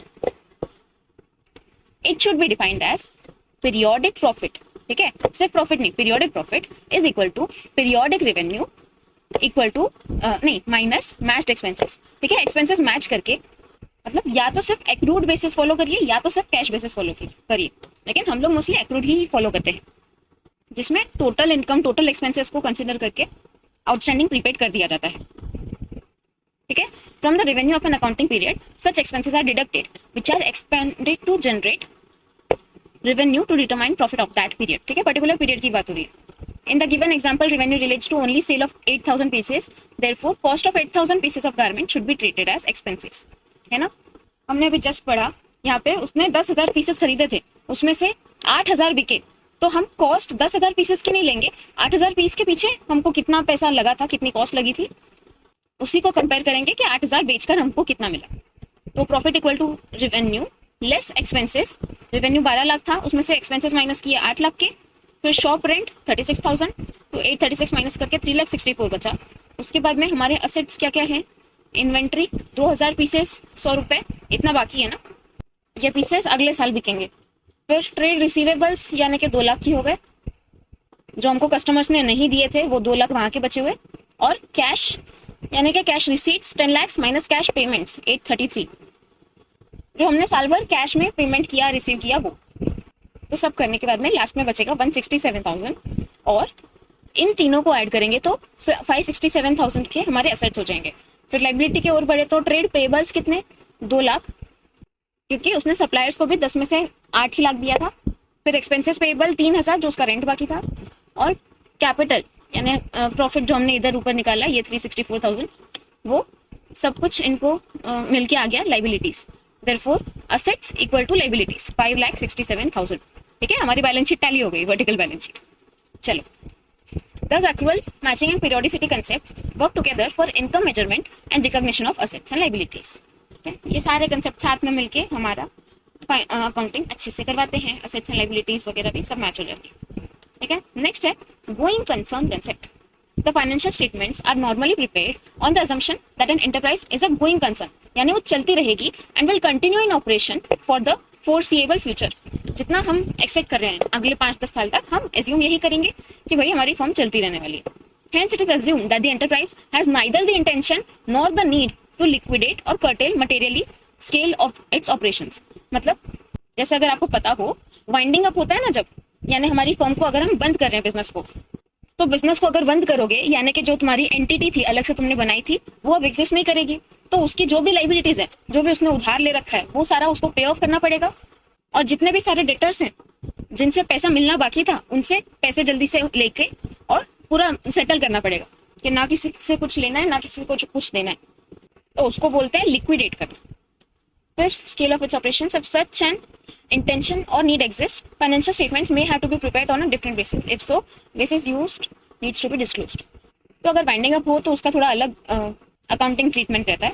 The valuation of assets of a business entity is dependent on this assumption. Traditionally, accountants follow historical cost, यानी कि जैसे आपने कोई machinery खरीदी थी, अब वो थी 8 लाख की, तो अगर आपने वो मशीनरी 2017 में 8 लाख की खरीदी थी, तो अब 2024 तक आते आते उस मशीनरी की वैल्यू डिप्रिशिएट हो के समझिए 5 लाख हो गई होगी एग्जाम्पल के तौर पर। अच्छा ये देखिए, इन्होंने एग्जाम्पल में भी वैसा सही दिया है, मशीन उसने 5 लाख की खरीदी, जबकि उसने बिजनेस में 7 लाख इन्वेस्ट किया था, उसमें से 5 लाख पूरा मशीन को दिया। उसके बाद में उसने ट्रांसपोर्टेशन और इंस्टॉलेशन के चार्जेस टोटल 70,000 और पे किए, यानी 5,70,000। If he still willing to continue the business, his financial position will be as follows. किस तरह की रहेगी कि भाई कैपिटल 7 लाख था, फिर मशीनरी 5,70,000 और कैश उसके पास में अब बचा है 1,30,000 का। Now if it decides to back out and desires to sell the machine, it may fetch more than और लेस देन 5,70,000। अब डिपेंड करता है भाई, हो सकता है मार्केट में मशीन की वैल्यू थोड़ी बहुत अगर बढ़ गई हो, अगर वो मशीनरी बहुत ट्रेंड में है, बड़ी काम की है, तो हो सकता है ज्यादा वैल्यू मिल जाए, और या फिर डेप्रिशिएट हो के उसकी वैल्यू कम भी हो सकती है क्योंकि पुरानी हो चुकी है। इसलिए उसे 5,70,000 से ज्यादा भी मिल सकता है, कम भी मिल सकता है। सो इस financial position should be different. अगर वो मशीन को बेचने जाए और बिजनेस बंद करने जाए तो if going concern concept is taken, increase और decrease in the value of assets in the short run is ignored. यानी हम यही मान रहे हैं कि भाई ठीक है, जैसा हमने यहाँ पे इस बैलेंस शीट में दिखाया है कि इतनी मशीनरी, इतना खर्चा हुआ, उतना ही हम सोच के चलेंगे, और हम यही मान के चलेंगे कि जो भी एसेट्स हमने खरीदे थे वो हम अपने बिजनेस में लगाने के लिए, जैसे मशीन खरीदी तो उस मशीन से और अच्छे नए बेहतरीन प्रोडक्ट बनाने के लिए काम में लेंगे, ना कि उसे अभी कभी सेल करने के लिए, है ना। इसके लिए करेंटली अगर उस असेट की वैल्यू 6 लाख है या फिर 5,50,000 हो रही है, तो उससे हम हर बार हमारी बुक्स ऑफ अकाउंट में उसकी वैल्यू नहीं चेंज करते रहेंगे। एक बार जो हमने लिख ली, ठीक है भाई हमारा 5,70,000 खर्चा आया, हम उतनी ही रखेंगे। इसी के लिए इन्होंने एक और बात बताई, understood differently with some examples we may have come across real life. Recently during pandemic, जब कोरोना पैंडेमिक आया था, कई सारे बिजनेसेस बंद हो गए थे क्योंकि सबको लॉस होते जा रहे थे। अब जो भी बिजनेसेस बंद हुए उसमें अगर ये एंटिटीज ये नहीं बताएं कि भाई हमारे लॉसेस हो रहे थे, इस वजह से बिजनेस बंद किया, तो जो भी स्टेक होल्डर्स हैं, जैसे गवर्नमेंट है या जिन्होंने उनमें पैसे लगा के रखे थे, उनको ऐसे लगा अरे ऐसे कैसे अच्छा खासा बिजनेस चल रहा था, आपने अचानक से बंद कर दिया, ऐसा लगेगा ना। ऐसे अचानक से उनको इससे झटका नहीं दे सकते कि भाई आज चालू था कल बंद कर दिया। इसके लिए जब भी हम फाइनेंशियल स्टेटमेंट्स बनाते हैं तो इस तरह से बनाते हैं कि हम एज्यूम कर रहे हैं कि हमारा बिजनेस चलता रहेगा, आगे भी कंटिन्यू होता रहेगा। If going concern assumption is under question, same information should be communicate to the stakeholders. या अगर तुमको लग रहा है कि भाई बिजनेस हो सकता है बंद करने के कगार पे है, तो आपको कम से कम आपके स्टेक होल्डर्स को बता के रखना चाहिए कि ऐसा भी हो सकता है। ठीक है, नेक्स्ट है कॉस्ट कंसेप्ट। तो भाई कॉस्ट कंसेप्ट भी पिछले कंसेप्ट से सब रिलेटेड ही है। इसमें हिस्टोरिकल कॉस्ट की ही पर्टिकुलरली बात हो रही है कि भाई जिस कॉस्ट पे हमने रिकॉर्ड किया है, जो हमको फर्स्ट टाइम जैसे मशीन खरीदने में 5 लाख का खर्चा आया था, फिर 70,000 उस पर हमने इंस्टॉलेशन चार्जेस वगैरह दिए थे, तो उसको खरीदते टाइम पे हमने जितने में खरीदा हम बुक्स ऑफ अकाउंट में उतना ही रिकॉर्ड करके रखेंगे। ऐसे नहीं कि भाई अब वो असेट महंगा हो गया, वो 7 लाख का हो गया तो इसको कट करके 7 लाख कर देते, नहीं, उसकी 5,70,000 वैल्यू है तो उतनी रखेंगे। इस हिस्टोरिकल कॉस्ट को हम एक्विजिशन कॉस्ट भी कह सकते हैं, यानी उस असेट को एक्वायर करने में हमको कितनी कॉस्ट लगी वो। Although there are various measurement bases, accountants traditionally prefer this concept. ठीक है, ऐसे तो अलग अलग चीजें होती है कि भाई बदलते रहो, ऐसा भी होता है, लेकिन हम कॉस्ट कंसेप्ट यानी हिस्टोरिकल कॉस्ट ही एज्यूम करते हैं। When a machine is acquired by paying ₹5 lakh, following cost concept, value of machine is taken as ₹5 lakh. It is highly objective and free from all bias. अब जैसे अगर हमने आज present में value देख ली तो हर इंसान पे डिपेंड करता है कि भाई उस एसेट की उस इंसान के लिए कितनी यूटिलिटी है, उस हिसाब से वो पैसे देगा। हम एज्यूम कर रहे हैं कि भाई 7 लाख है आजकल मार्केट कॉस्ट, लेकिन वहाँ पे जाके बेचने जाएंगे तो कोई 6 लाख भी नहीं दे रहे, तो ये डिपेंड करता है भाई इंसान पे, अगले के लिए कितनी यूटिलिटी रखती है, कितनी मायने रखती है वो चीज़।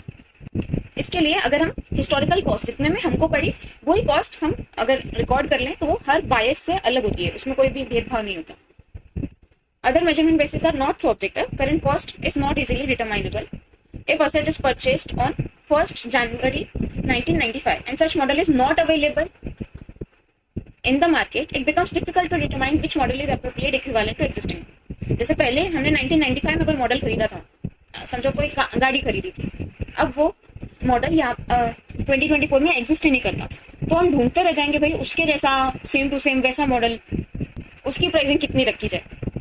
तो इसके लिए जब तक हम एक्चुअल में उस मशीनरी को सेल ना करते तब तक हम ये नहीं पता कर सकते कि भाई इसको सेल करने पे हमको कितनी वैल्यू मिलेगी, रियलाइजेबल वैल्यू, क्योंकि फ्यूचर में कभी भी कुछ भी आ सकता है ना। कोरोना पैंडेमिक आया था तो उसमें हर चीज़ की प्राइस कम हो रही थी, कितने लोगों को तो किराना वगैरह अफोर्ड करना, नेसेसिटीज अफोर्ड करना मुश्किल पड़ रहा था, तो ये डिपेंड करता है इंसान पे। However, cost concept creates a lot of distortion too, as outlined below. तो cost concept तो क्या होता है? In an inflationary situation, when prices of all commodities go up on an average, acquisition cost loses its relevance. जैसे भैया अभी inflation चल रहा है तो हर चीज महंगी हो रही है, तो इन्होंने एग्जांपल दिया कि अगर 1 जनवरी 1995 को वहाँ पे उस समय महंगाई चल रही थी और उस महंगाई के जमाने में 2,000 रुपए में लैंड परचेज किया, तो वो जो 1995 में 2,000 का था अब वो 2022 में 1 लाख का हो सकता है ना। तब से अब तक कितना चेंज हो गया है जमाना, तो 2,000 और 1 लाख कितने बड़े डिफरेंस हो गए। And historical cost based accounts में लूज कंपेरेबिलिटी, कि भाई जैसे इनको कंपेयर कैसे करेंगे, किसी ने 1 लाख मशीन पे इन्वेस्ट किया था 1995 में, जो उस जमाने में 50,000 कैश इनफ्लो, नहीं अब 2022 में 50,000 हर साल प्रोड्यूस हो रहा है उसकी वजह से। वहीं 2005 में मिस्टर वाई ने 5 लाख इन्वेस्ट किया, मिस्टर एक्स ने 1 लाख इन्वेस्ट किया था, मिस्टर वाई ने 5 लाख इन्वेस्ट किया। अब वो भी 50,000 ही हर साल कमा के दे रही है। तो अगर दोनों का परसेंटेज देखा जाए तो मिस्टर एक्स के हिसाब से 1 लाख पे हर साल 50,000 यानी 50% हो गया, लेकिन यहाँ 5 लाख पे 50,000 तो बस 10% हुआ। तो who is more efficient since the assets are recorded at historical cost ना, 1995 से टोटल प्राइस लेवल कितना हो गया उस तरह से हम चेंज तो कर नहीं रहे। तो ऑफ कोर्स हम कंपेयर नहीं कर सकते दो अलग अलग 1995 और 2005 की अलग अलग मशीनरी को जो अब सेम कैश इनफ्लोज दे रही है। Then many assets do not have acquisition cost, human assets of an enterprise. अभी जैसे इंसान है, तुमने अपनी कंपनी में कोई स्टार्टअप किया तुमने, हाँ उसमें कुछ लोगों को रखा, तो जिन लोगों ने शुरुआत में आके तुम्हारे बिजनेस को आगे बढ़ाने में बहुत सारा कंट्रीब्यूशन दिया, अब तुम इंसान की कोई वैल्यूएशन कैसे कर सकते हो ना। ऐसे कोई चलते फिरते इंसान को बोल तो नहीं सकते ये 1 करोड़ का इंसान जा रहा है, वो 2 करोड़ वाला पीछे मुड़ गया, ऐसे तो नहीं बोल सकते। तो उनको आप अपने बुक्स ऑफ अकाउंट में भी नहीं डाल सकते। और उनकी एक्विजिशन कॉस्ट पहली बात क्या बोलोगे, इसके लिए एक्विजिशन कॉस्ट जो हमारा कॉस्ट कंसेप्ट है वो कई एसेट्स को रिकॉर्ड ही नहीं कर पाता क्योंकि उनको एक्वायर करने के लिए हमें कोई कॉस्ट नहीं लगी थी। Then many other controversial issues have arisen in financial accounting that revolves around the cost concept which will be discussed at the advanced stage. ठीक है, और भी कई सारे इश्यूज होते हैं जो हम अभी नहीं बता रहे, बाद में हम ये भी सीखेंगे कि कब कब कॉस्ट कन्वेंशन फॉलो नहीं किया जाता, एक्विजिशन कॉस्ट नहीं ली जाती। C conservatism concept for example which will be discussed later in this unit. ठीक है, कंजर्वेटिज्म वाला कंसेप्ट आएगा, उसमें ये लोग और बताएंगे इस बारे में। नेक्स्ट है realization concept. It closely follows cost concept. Any change in value of an asset is to be recorded only when business realizes it. Realizes यानी जब वो उस asset को बेच देता है। जब हमने asset की acquisition cost, historical cost लिख के रखी है 5 लाख की, तो अब अगर उसकी cost 15 लाख भी चल रही है मार्केट वैल्यू में, तो भी हम उसको काउंट नहीं करेंगे जब तक हम उसको बेचें नहीं। However, accountants follow a more conservative path. ठीक है, थोड़ी सेफ वाली बात लेते हैं। They try to cover all probable losses, but do not count any probable gain. ठीक है, जो उनको लगता है कि हाँ भाई यहाँ पे हमको लॉस हो सकता है, जैसे कैसा हम आरडीडी करते हैं, एक रिजर्व फॉर डाउटफुल डेट्स बनाते हैं, जो हमको लगता है कि भाई ये प्राणी अलग है, चांसेस हैं कि ये लोग हमको पैसे ना दे, तो उसको हम पहले से लॉस कंसीडर करके आगे बढ़ते हैं। लेकिन जब हमको ऐसा लगता है ना कि अरे हमने मशीनरी खरीदी थी 5 लाख की, अब उसकी मार्केट वैल्यू 15 लाख हो रही है, तो हम उसको 15 लाख नहीं रिकॉर्ड करेंगे, क्योंकि इफ बाय चांस हमने एक बार प्रॉफिट दिखा दिया, बाद में पता चला कि अरे अब कोरोना पेंडेमिक आ गया, अब उसकी वैल्यू 10 लाख हो गई, तो एक तरह से तुमको 5 लाख का लॉस दिखने लग जाएगा तुम्हारे बुक्स ऑफ अकाउंट्स की वजह से। वहीं अगर डिक्रीज तुमने बस खुद के हिसाब से लॉस समझ के चल लिए, तो तुम बाद में चल के बोल सकते हो हाँ वो तो रिजर्व फॉर डाउटफुल डेट्स था। एक तरह से देखा जाए तो तुम्हारा बाद में प्रॉफिट बढ़ता हुआ सही लगेगा। इसके लिए अगर कोई एसेट में कोई चीज में डिक्रीज दिखता है तो उसको काउंट कर लेते हैं, लेकिन अगर दिखता है कि कोई चीज एसेट की वैल्यू इंक्रीज हो रही है तो उसको इग्नोर करते हैं जब तक एक्चुअल में एसेट को बेचना दे। लेकिन इकोनॉमिस्ट बहुत क्रिटिकल होते हैं रियलाइजेशन कंसेप्ट के लिए। According to them this concept creates value distortion and makes accounting meaningless. अब वो बोल रहे हैं भाई फिर इसका मतलब ही क्या हुआ कि जब तुमको एक्चुअल में पता ही नहीं चल रहा है कि तुम्हारे एसेट जो थे, जो तुमने किस जमाने में खरीदे थे, वो अब उसकी एक्चुअल वैल्यू जब तुमको पता ही नहीं है कि आजकल मार्केट में अगर कोई नया इंसान खरीदने जाता तो उसको कितना पड़ता है खर्चा, तो इकोनॉमिस्ट बोलते हैं फिर उसका मतलब ही क्या हुआ। तो ऐसे अलग अलग पॉइंट ऑफ व्यूज इनके कॉन्ट्राडिक्शन भी हो जाते हैं।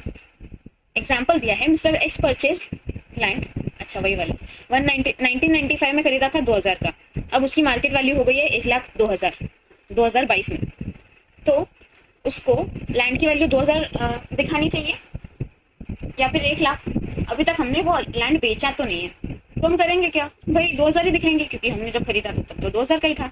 अकाउंटिंग ट्रीटमेंट के हिसाब से हम उसे 2000 ही दिखाएंगे, capital 2000, land 2000, balance sheet tally. Is it not proper to show it in the following manner. तो ये इकोनॉमिस्ट का पॉइंट ऑफ व्यू देख के हम इसको ऐसा भी तो कर सकते हैं कि भाई कैपिटल था हमारा 2000, उसके बाद में लैंड अब 1,02,000 की हुई उसकी मार्केट वैल्यू, और इस तरह हमारा एक तरह से अनरियलाइज्ड गेन है 1 लाख। तो nowadays the revaluation of assets has become a widely accepted practice when the change in value is of permanent nature। कि भाई जैसे तुमको इतना पता चल गया कि 1995 से 2022 में इतना तो बढ़ ही गया है एसेट की वैल्यू, लैंड की वैल्यू इतनी बढ़ ही चुकी है, तो उतना तो कम से कम कंसिडर कर ही सकते हैं, कहाँ 2000 कहाँ 1,02,000। इसके लिए जो अभी नई अकाउंटिंग आई है उसमें अकाउंटेंट्स वैल्यू को एडजस्ट कर देते हैं। ठीक है, वही वो बता रहे थे कंजर्वेटिज्म में तुमको पता चलेगा आगे क्या आएगा। इसके लिए ये लोग एक रीवैल्यूएशन कैपिटल रिजर्व बनाते हैं। ठीक है, देखते हैं आगे। दस गोइंग कंसेप्ट, ये सब कुछ वैल्यूएशन क्राइटेरिया देते हैं। Dual concept, dual aspect concept. This concept is the core of double entry bookkeeping. Every transaction or event has two aspects, है ना? Debit, every debit has an equal and opposite credit. तो it increases one asset and decreases other asset. या फिर एक asset बढ़ता है तो दूसरी liability भी बढ़ जाती है, या एक asset घटता है तो दूसरा asset बढ़ जाता है, या एक asset कम होता है तो दूसरी liability भी कम हो जाती है, क्योंकि हमको क्या asset और liability equal करना है ना।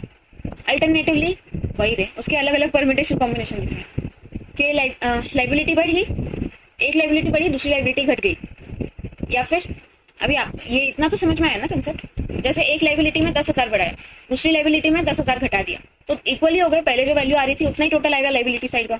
वैसे एक लाइबिलिटी बढ़ा दी तो एक लाइबिलिटी 10,000 से बढ़ाई तो असेट में भी 10,000 बढ़ा दी, तो दोनों लाइबिलिटी असेट इक्वल हो गए। वैसे ही दोनों 10,000 से घटा दिए तो भी इक्वल हो जाएंगे, और अगर एक लाइबिलिटी 10,000 से घटाई दूसरी भी 10,000 से घटा दी तो वो भी अमाउंट सेम रह जाएगी ना। इसको कहते हैं डुअल एस्पेक्ट कंसेप्ट, ताकि हमको इस ये अपना डबल एंट्री फॉलो करते हैं तो हमको पता रहता है कि हम सारी एंट्रीज सही से पास कर रहे हैं कि नहीं। अगर बैलेंस शीट टैली होती है यानी ज़्यादातर चांसेस है कि हमने सब एंट्रीज सही से पास की। अब वो बात अलग है अगर बैलेंस शीट टैली की रॉन्ग अमाउंट है। फिर चलो इनका एग्जाम्पल देख लेते हैं। एक बैलेंस शीट दी है, कैपिटल 1.5 लाख लगाया था, बैंक लोन 75,000 था, अदर लोन 75,000 था, 3 लाख। वही मशीनरी हमारे पास में 2 लाख की थी और कैश अब हमारे पास में बचा है 1 लाख। तो दोनों असेट लायबिलिटी मैच हो गए। Transaction, a new machine is purchased paying 50,000 in cash. तो भाई इसके बाद में इन्होंने एक और नई मशीन खरीदी है 50,000 में कैश देके, या फिर एक और ट्रांजेक्शन है कि भाई नई मशीन खरीदी 50,000 क्रेडिट पे, कैश बाद में पे करेंगे। फिर 50,000 तक का बैंक लोन हमने कैश से रीपे कर दिया। अच्छा, एक एक एंट्री की अलग अलग बैलेंस शीट दिखाई है इन्होंने। फर्स्ट वाली है नई मशीन खरीदी और 50,000 कैश पे किया।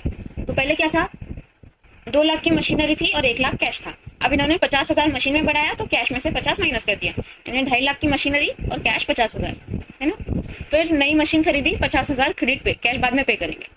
तो कैश उतना का उतना रह गया, लेकिन एक तो मशीनरी की 2.5 लाख वैल्यू कर दी, पर क्योंकि हमने पेमेंट अभी तक नहीं किया है इसके लिए जो हमारा क्रेडिट बचा है मशीनरी पे वो 50,000 हमने लाइबिलिटी में बढ़ा दिया कि भाई ये भरना बाकी है।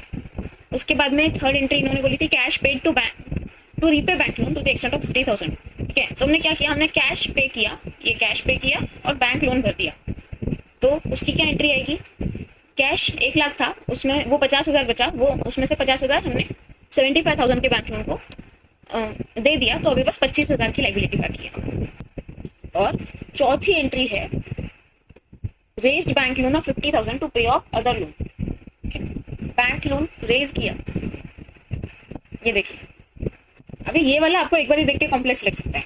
कैसे, हमने कैश हमारा यूज नहीं किया, हमने क्या किया उल्टा, बैंक से हमने ऑलरेडी 75,000 ले रखे थे, राइट। फिर हमने बैंक को बोला कि बैंक जी हमको 50,000 और दे दीजिए, और बैंक का लोन बढ़ा दिया। और दूसरा जो लोन था, समझो वो दूसरा लोन जिससे लिया था वो तुम्हारे सामने बंदूक तान के खड़ा है, मेरा पैसा वापस दे। तो आपने क्या किया, बैंक में गए, अपने 75,000 के बैंक लोन को और बढ़ाकर 1,25,000 का कर लिया, यानी 50,000 बैंक से और ले लिया, और जो इंसान तुम पे बंदूक तान के खड़ा था उसको जाके वो पैसे दे दिए। अब बाकी लोगों से जो भी लोन है वो 25,000 बचा है और अमाउंट से 3 लाख हो गई है। ठीक है, इस तरह से चारों तरह किस तरह एडजस्ट होता है ऊपर नीचे वो इन्होंने दिखाया। We may conclude that every transaction event has 2 aspects, एक चीज बढ़ेगी तो दूसरी चीज घटेगी। This gives basic accounting equations कि भाई equity plus liability is equal to assets. Equity है ना तुम्हारा कैपिटल, है ना, तो हम कैपिटल और लाइबिलिटी बाकी की सारी लाइबिलिटीज एक साइड पे लिखते हैं और असेट दूसरे साइड पे लिखते हैं। तो कैपिटल प्लस लाइबिलिटीज करेंगे, कैपिटल प्लस अदर लाइबिलिटीज, तो असेट की वैल्यू आ जाएगी, है ना, 3 लाख 3 लाख। वैसा ही अगर तुमको कैपिटल फाइंड करना है तो आप क्या कर सकते हैं, असेट में से बाकी की लाइबिलिटीज माइनस कर दो, तो जो बचेगा वो हो गया कैपिटल। वही इन्होंने सेकंड वाले में लिखा है, equity is equal to asset minus liabilities, और equity plus long term liabilities plus current liabilities is equal to fixed assets plus current assets. ये इन्होंने थोड़ा वही बाइफरकेट कर दिया। लाइबिलिटीज में क्या क्या आता है, या तो लॉन्ग टर्म लाइबिलिटीज जो तुम थोड़ा 1 साल से ज्यादा में भरने वाले हो, या करंट लाइबिलिटीज जो तुमको अभी जल्दी 3-4 महीने में भरनी पड़ेंगी। वैसे असेट्स के भी 2 बाइफरकेशन हो सकते हैं, या तो फिक्स्ड असेट्स हो सकते हैं जो हमको ज्यादा टाइम तक बेनिफिट देने वाले हैं, या फिर करंट असेट हो सकते हैं जो एक बार ही 3-4 महीने तक ही बेनिफिट देंगे, बाद में इतना कुछ लेना देना नहीं रहेगा उससे। फिर इसी ऊपर वाले इक्वेशन को ये और घुमा रहे हैं, और इन्होंने क्या किया, यहाँ के जो करंट लाइबिलिटीज थे उन करंट लाइबिलिटीज को यहाँ पे प्लस हो रहे थे ना, दूसरे साइड पे लेके जाके करंट लाइबिलिटीज को माइनस कर दिया, और current assets minus current liabilities को एक ब्रैकेट में कर लिया। इसके बाद में इन्होंने नेक्स्ट में, हमको पता ही है कि भाई अभी जो हमारे असेट्स हैं, जैसे समझ लो हमारा जो स्टॉक है, जो भी बेचने का सामान है, उसमें से अगर हम हमारे क्रेडिटर्स को जितने पैसे देने हैं, बाकी भी जो भी करंट लाइबिलिटीज है उनको माइनस कर दें, तो हमें मिल जाएगा हमारा वर्किंग कैपिटल। ये इसका फॉर्मूला है, current assets minus current liabilities is equal to working capital. तो इस तरह इन्होंने उस ऊपर वाले फॉर्मूले को घुमा घुमा के इक्विटी के फॉर्मूले को कर दिया fixed assets plus working capital minus long term liabilities. ठीक है, ये वाली लॉन्ग टर्म लाइबिलिटीज को भी उधर ले गए, प्लस हो रही थी, यहाँ पे माइनस हो जाएगी। ठीक, समझ में आ गया ना?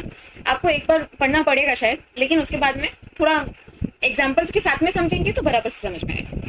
ठीक है, illustration 1, develop accounting equation from following information. इन्होंने बताया कि ओपनिंग में कैपिटल 1 लाख था, अब कितना होगा, 12% बैंक लोन 1 लाख बताया है, और ट्रेड पेएबल 75-70, ऐसे अलग अलग डिटेल्स दिए। इसमें से हमको क्या करना है, हमको हमारा प्रॉफिट फाइंड करना है और नई बैलेंस शीट बनानी है 31 मार्च 2022 की, ये 2021 का दिया हुआ है। ठीक है, तो for the year ended March 31, 2021, equity is equal to capital ₹1 lakh दिया हुआ है ना। ओपनिंग में कैपिटल 1 लाख, ये देखिए ये वाला 1 लाख, इसको यहाँ पे डालेंगे तो इक्विटी तो है हमारी 1 लाख की। फिर लाइबिलिटीज है bank loan plus trade payables ना, यहाँ पे था बैंक लोन 1 लाख का और ट्रेड पेबल्स 75,000 के अपने बाकी थे। ये हम पहले 2021 का कर रहे हैं। फिर असेट्स में fixed asset, trade receivables, inventory, cash and bank, ये सारा वही जो यहाँ पे दिए हुए थे ना, वो सारी चीजें यहाँ पे लिख दी। एंड इन सब का एडिशन करके हमको हमारे फॉर्मूले में डालने के लिए सब कुछ मिल गया, equity plus liabilities equal to assets. तो हमारी टैली अमाउंट आ गई 2,75,000। ठीक है, अब बात करते हैं 2022 की। 2022 में असेट्स बढ़ के 1,10,000 हो गए, 80,000, 80,000, 6,000, ये सब वैल्यूज कहाँ पे दी हुई थी, यहाँ पे ये सारी दी हुई थी। ठीक है, उसके बाद में लाइबिलिटीज भी दोनों दी हुई थी, बैंक लोन और ट्रेड पेबल्स 70,000, यानी कि 1,70,000 हो गए। अब क्योंकि हमको फॉर्मूला पता ही है, equity is equal to assets minus liabilities, तो वो वाला फॉर्मूला डाल के 276 माइनस 170 इक्वल टू ₹1,06,000 प्रॉफिट्स। लेकिन उसके बाद में जो नई इस साल की इक्विटी है, उसमें से हम पिछले साल की इक्विटी माइनस करेंगे, है ना। इस साल का कैपिटल माइनस पिछले साल की इक्विटी। इक्विटी यानी एक तरह से थोड़ा प्रॉफिट भी इंक्लूड करके रखी है। तो यहाँ पे ओल्ड इक्विटी आई थी हमारे पास में ₹1 लाख, और अब नई इक्विटी आई है 1,06,000, है ना यहाँ पर। तो 1,06,000 माइनस 1 लाख करेंगे तो हमारे पास में फाइनली बचेगा ₹6,000। तो हमारा कैपिटल 1 लाख से 1,06,000 हुआ। क्यों? क्योंकि 6,000 का हमको प्रॉफिट हुआ। इस तरह 6,000 हमें प्रॉफिट मिल गया। फिर है कंजर्वेटिज्म। ये भी वैसा सही कि हमको पहले यही एज्यूम करना चाहिए कि मतलब सेफर साइड पर रहने के लिए कोई खर्चे हो तो गिन लो, और अगर किसी वजह से एसेट की वैल्यू इंक्रीज हो रही है तो उसको इतना एकदम से कंसिडर मत करो। Conservatism states that the accountant should not anticipate any future income. However, they should provide for all possible losses. ठीक है, इनकम हो सकती है लेकिन हम उसको नहीं गिनेंगे, पॉसिबल लॉसेस होंगे तो जरूर गिनेंगे। When there are many alternative values of an asset, an accountant should choose the method which leads to the lesser value. ठीक है, कई सारे अगर ऑप्शन हमारे पास में है कि भाई इसको 5 लाख का भी कर सकते हैं, 6 का भी कर सकते हैं, 5.5 का भी कर सकते हैं, तो आपको सबसे कम वाली वैल्यू लेनी है, यानी इस केस में 5 लाख ही लेनी है। Later on, we shall see that the golden rule of current assets, golden rule of current assets की valuation, cost or market price whichever is lower, cost और market price whichever is lower। जैसे आप अभी करने लगेंगे sums तो अभी पता चलेगा। फाइनल अकाउंट्स में आपको एडजस्टमेंट में क्लोजिंग स्टॉक की कई बार 2 वैल्यूज दी जाती है, तो उन 2 वैल्यूज में वो लोग लिखेंगे कि कॉस्ट प्राइस इतनी है, मार्केट प्राइस इतनी है, तो उन दोनों में से जो कम रहेगा वो वाली प्राइस हमको लेनी है। जैसे उन्होंने बोला मार्केट प्राइस 50,000 है और कॉस्ट प्राइस 40,000 है, तो हमको 50,000 नहीं लेके 40,000 लेनी। क्लियर? कैसा भी हो हमको हमेशा कम वाली प्राइस लेनी है। The realization concept also states that no change should be counted unless it has materialized. Realization concept कहता है कि जब तक हम अपना asset बेच नहीं देते तब तक हम उसकी actual market value को consider नहीं करेंगे. The conservatism concept puts a further break on it. उसके बाद में conservatism और बोल देता है भाई profits को कम गिनो, losses को ज़्यादा गिनो. So it is not prudent to count unrealized gain, but it is desirable to guard against all possible losses. Compulsory तो नहीं रहता, लेकिन मान्यता यही है कि लॉसेस को गिनते रहो और प्रॉफिट्स को थोड़ा कम गिनो. फिर for this concept there should be at least 3 qualitative characteristics of financial statements, namely सबसे पहला तो होना चाहिए प्रूडेंस, यानी judgement about possible future losses which are to be guarded as well as gains which are uncertain. पहली बात तो तुमको पता होना चाहिए, एक जजमेंट होनी चाहिए कि फ्यूचर में हमें किस किस तरह से नुकसान हो सकता है और कहाँ कहाँ पे हमारे फायदे हो सकते हैं. उसके बाद में तुम्हें होनी चाहिए न्यूट्रलिटी, यानी एक अनबायस्ड आउटलुक जिससे तुम लॉसेस सारे गिन पाओ और गेन्स को, वो वाले गेन्स जो अनसर्टेन है, जो अभी तक कंफर्म नहीं हुए, वो वाले गेन्स को एक्सक्लूड कर सको, ना गिनो. And finally faithful representation of alternative values. जो भी वैल्यूज लिखोगे वो सही सही लिखना. 5,60,000 देख के 60,05,000 मत लिखना, ठीक है. तो ये 3 क्वालिटीज जरूरी हैं. पहली है प्रूडेंस, यानी जजमेंट, क्या कौन से लॉसेस हो सकते हैं, कौन से प्रॉफिट हो सकते हैं. वही न्यूट्रलिटी, जिससे तुमको पता चल सके कौन से लॉसेस गिनने हैं और कौन से अच्छे से रिकॉर्ड करने हैं, कौन से गेन्स नहीं गिनने हैं. एंड फाइनली जो वैल्यू दी है एज इट इज वही लिखनी है, उसमें कोई छेड़छाड़ नहीं करनी है. The concept is of wider importance to investors since they would need to take a decision about their money being invested in the business. अब भाई इससे सबसे ज्यादा फर्क पड़ता है इन्वेस्टर्स को, क्योंकि होता क्या है, अगर समझिए आपने रिकॉर्ड कर लिया कि आपकी मशीनरी जो आपने 5 लाख में खरीदी थी अब वो 15 लाख की हो गई है, लेकिन आपने अब उसको अभी तक बेचा तो है नहीं. और अगर आप अपने बुक्स ऑफ अकाउंट्स में लिख लेंगे कि हाँ भाई 15 लाख की मशीनरी हो चुकी है वो, तो एक तरह से जो भी आपके इन्वेस्टर्स हैं या कोई प्रोस्पेक्टिव इन्वेस्टर्स हैं जो सोच रहे हैं आपके बिजनेस में इन्वेस्ट करना, उनको तो देख के लगेगा ना कि आप इतना हर साल उस मशीन की वजह से, उस असेट की वजह से कमा भी रहे हैं, आपकी प्रॉफिट्स तो हो ही रहे हैं, प्लस आपकी मशीनरी इतनी ज्यादा वैल्यू की है, तो उनको एक तरह से लगता है कि आपके पास में उतना ज्यादा कैश है. और एक्चुअल में देखा जाए तो कोई असेट को जल्दी से बेचा नहीं जाता ना, पर एक तरह से कोई बाहर बाहर से देखे तो उसको लगेगा कि आपके पास में इतनी लिक्विडिटी है एसेट्स की, जो कि असल में है नहीं. Recording future profits when these have not been earned would suggest that business is booming and the investors would be tempted to put more money into the same. जिन्होंने ऑलरेडी शेयर्स खरीद के रखे उनको भी लगा अरे चलो और शेयर्स खरीद लेते हैं. However, eventually if the profit is not earned, क्योंकि हमको पता है भाई 5 लाख है, 5 की 15 लाख मार्केट वैल्यू हो गई है, लेकिन हमको और 10 लाख थोड़ी दिया किसी ने आके. The investors are likely to lose their investment, क्योंकि भाई अगर तुमने बेचा ही नहीं या जब तक तुमने जाके बेचा, तुम एकदम बिजनेस बंद करने की कगार पे आ गए थे, तो जो मार्केट वैल्यू 15 लाख थी उसमें से तुमको 10 ही लाख मिले, तो जो जितना तुमने सोचा था उतना भी नहीं मिला. और इन्वेस्टर सोच के बैठे थे कि भाई ये तो बिजनेस बड़ा बढ़िया चल रहा है, तो क्यों बिना करें इन्वेस्टर्स के पैसे डुबाने. At the same time, if the entity expects to make a loss in future, it is prudent to show that loss in the books in present itself. अगर तुमको लग रहा है कि भाई फ्यूचर में लॉस हो सकता है तो अभी दिखा के रख दो कि सबको चेतावनी हो जाए भाई ऐसा नुकसान भी हो सकता है. This acts as a safeguard for the investors, as they would be prudent to make investment decisions. आप सोच समझ कर इन्वेस्ट करिए, हमारा बिजनेस थोड़ा सा घाटे में जा रहा है, उस हिसाब से उनको चेतावनी देकर रखो. For example, Mr. X runs a business of computers. He purchased 10 computers at a cost of 20,000 each. कि 10 कंप्यूटर्स खरीदे 20,000 ईच पे और एक्सपेक्ट कर रहा है कि अब जब वो उसको बेचेगा तो उसको 25,000 मिलेंगे. Note that conservatism principle does not allow to recognize profit on the computers unless the sale has been made. तो हमारा जो कंजर्वेटिज्म का प्रिंसिपल है वो बोलता है कि भाई तुमने 20,000 में ही खरीदा ना, तो अभी 20,000 ही रखो उसकी वैल्यू एक बारी, जब बेचने जाओगे तब देख लेना कितनी वैल्यू मिल रही है. Since this is a future profit, Mr. X needs to follow a prudent approach while recording transactions in his books and ignore the profit until it is earned. इसके लिए उसे अभी 20,000 ही रखने चाहिए, जब तक कमाई हो ना तब तक गिनते क्यों हो. However, before sale, the market price of the computers declines to 17,000. ये देखो, ये वो बात हो गई. और इसने 20,000 में खरीदा था और वो टाइम पे जब वो बेचने की सोच रहा था, बेचा नहीं था, तब उसकी मार्केट वैल्यू हो रही थी 25,000. अब जब उसने एक्चुअल में वो बेचने के लिए गया तो उसको मार्केट में 17,000 ही मिल रहे थे. तो कंजर्वेटिज्म प्रिंसिपल अच्छा हुआ ना कि भाई 20,000 में से तुमको 3,000 लॉस हुआ, तुम इस तरह से गिन सकते हो. वही अगर तुम पहले ही 25,000 ऐसे गिन के रखते तो कितना लॉस हो जाता, वो तो 8,000 का लॉस दिखाना पड़ता तुमको एक एक कंप्यूटर, जो कंबाइन होके फिर 80,000 का हो जाता 10 कंप्यूटर के पीछे. इसके लिए many accountant authors however are of the view that conservatism essentially leads to understatement of income and wealth. ना एक तरह से आप अपनी इनकम और वेल्थ को कम कंसिडर करते हो।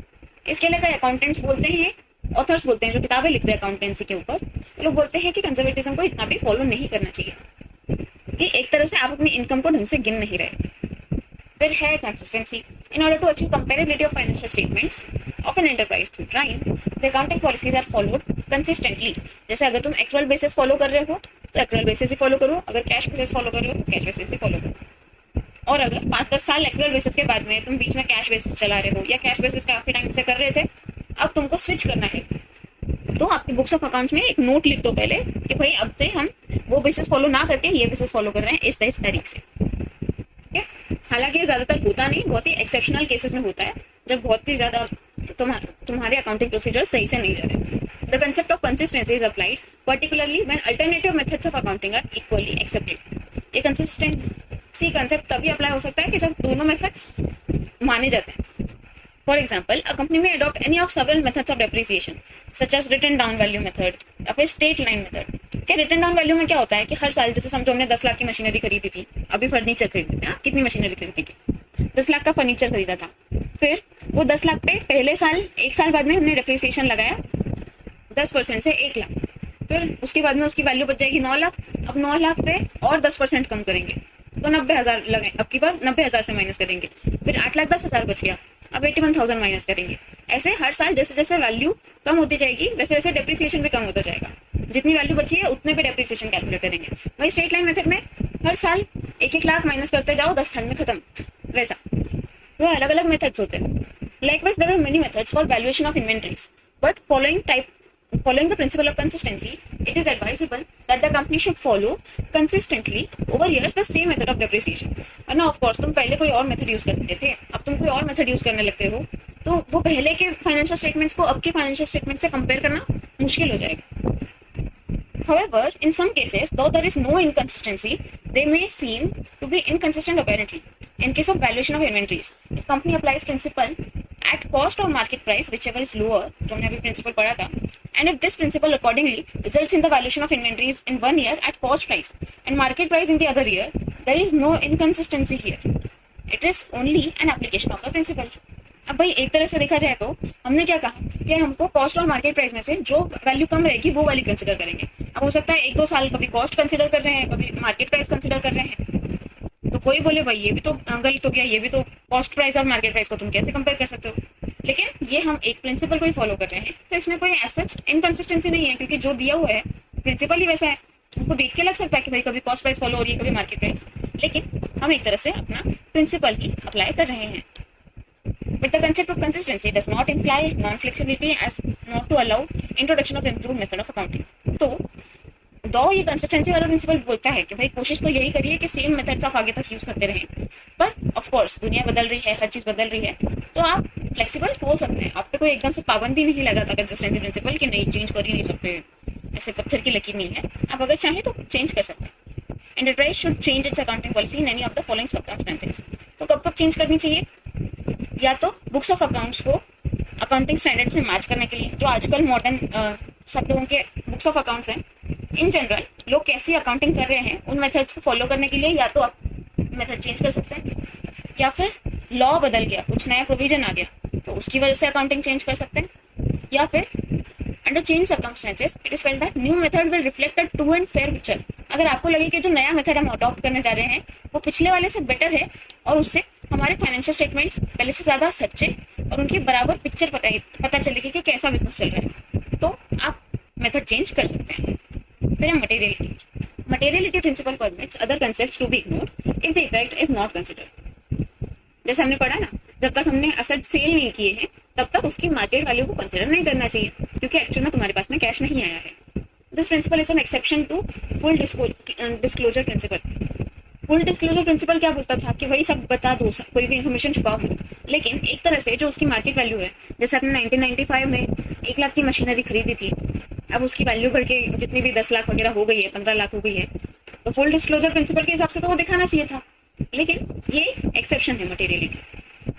अब According to materiality principle, all the items having significant economic effect on business of enterprise should be disclosed in financial statements, and any insignificant item which will only increase the work of accountant, है ना।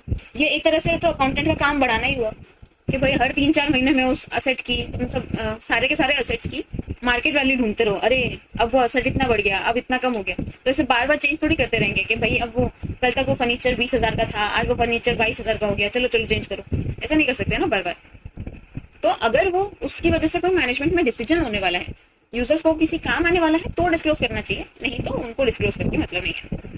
The term materiality is the subjective term. अब इंसान पर depend करता है कि उसको क्या चीज दिखाने लायक लगती है, क्या चीज छुपाने लायक लगती है। It is on the judgement, common sense and description of the accountant. जो भी अकाउंटिंग कर रहा है उसके ऊपर है कि उसको कौन सी चीज मटेरियल लगती है दिखाने लायक, कौन सी छुपाने के हिसाब से सही लगती है। For example, stationery purchased by the organisation though not used fully in the accounting year, purchase still shown as an expense of that year because of the materiality concept। अब जैसे भाई आपने स्टेशनरी बहुत सारी खरीदी थी, फिर वो स्टेशनरी उस साल भी आपने पूरी अच्छे से यूज की, लेकिन फिर भी अगले साल के लिए थोड़ी सी बच गई, और आपने पैसे तो सारे के सारे वही टाइम पे भर दिए थे। पूरी तरह से वो स्टेशनरी आइटम्स आपके तो पहले ही हो चुके थे, और इस स्टेशनरी आइटम्स का हम कुछ बोल भी नहीं सकते कि भाई इतने दिन चलने वाला है, 2 महीने चलेंगे क्या 3-4 महीने चलेंगे, तो हम उसकी एग्जैक्ट वैल्यू भी पता नहीं कर सकते। इसके लिए हम पूरी की पूरी वैल्यू उसकी मटेरियलिटी कंसेप्ट में ही डाल देते हैं, यानी जिसमें परचेज किया था स्टेशनरी आइटम वही टाइम पे डाल देते हैं उस ईयर में। Similarly, depreciation on small items like books, calculators, etc. is taken as 100% in the year of purchase, though used by entity for more than a year. This is because the amount of books or calculator is very small to be shown in the balance sheet, though it is the asset of the company. ना ऐसे देखा जाए तो भाई books लिए, calculator लिए तो 2-3 साल तो चलते ही हैं वो, लेकिन क्योंकि उनकी वैल्यू बहुत ही छोटी होती है। अब कहाँ 1-1.5 लाख के 10-10 लाख के ट्रांजेक्शन होते हैं बिजनेस में, वहाँ पे छोटे छोटे 100-200 रुपए के ट्रांजेक्शन के लिए हम क्यों रिकॉर्ड करते बैठे कि भाई वो असेट है, वो बढ़ेगा, उससे फायदा होगा, इतना उसको क्यों लेके बैठना है। इसके लिए बुक्स और कैलकुलेटर असेट होने के बावजूद भी इनको कंसिडर नहीं करते क्योंकि छोटी छोटी अमाउंट्स रहती है। The materiality depends not only upon amount of the item but also upon size of the business, nature and level of information. अब अगर तुम्हारा बिजनेस ही 10-10 हज़ार में, 1,000-5,000 में करता है तो भाई ऑफकोर्स तुम कंसिडर कर लो, तुमको चाहिए तो। फिर जो चीज़ एक इंसान को मटेरियल लग सकती है वो दूसरे इंसान को इमटेरियल लग सकती है, इसलिए कोई इंसान किसी चीज़ को कंसिडर कर सकता है, इंपॉर्टेंट मान सकता है, कोई उसको ना अनइम्पॉर्टेंट करके कंसिडर नहीं भी कर सकता। बस ध्यान ये रखना है कि किसी भी वजह से डिसीजन मेकिंग में किसी को प्रॉब्लम ना हो। जिन जिन को डिसीजंस लेने हैं कि भाई बिजनेस कैसा चल रहा है, इन्वेस्ट करना है नहीं करना है, बिजनेस को चलाते रहना है कि नहीं, उसमें कोई भी कॉम्प्रोमाइज नहीं होना चाहिए। ठीक है, तो आज का लेक्चर इधर ही खत्म करते हैं। अभी 2.5 तक हमारा हुआ है। एक्चुअली ये बहुत बड़ा था, बट अभी एक बार हमने अच्छे से पढ़ लिया तो बाद में हम बस ऐसे नाम पढ़ेंगे। कंसिस्टेंसी क्या होता है भाई, यानी सेम तरह के प्रोविजंस आगे आगे चलाते रहना। एक बार आपको अच्छे से समझ में आ गया ना, तो बाद में आप बस आपको नाम पढ़ के समझ में आ जाएगा ये कौन सा कंसेप्ट है, किस वजह से यूज किया जाता है, किस लिए यूज किया जाता है। ओके, तो ऐसे ईजी ही है, आपको ज्यादा प्रॉब्लम नहीं आएगी इसमें। बस मन लगाकर पढ़ते रहिए और आगे बढ़ते रहिए। ठीक है, इस यूनिट को हम नेक्स्ट वीडियो में कंप्लीट कर देंगे। Okay, thank you so much.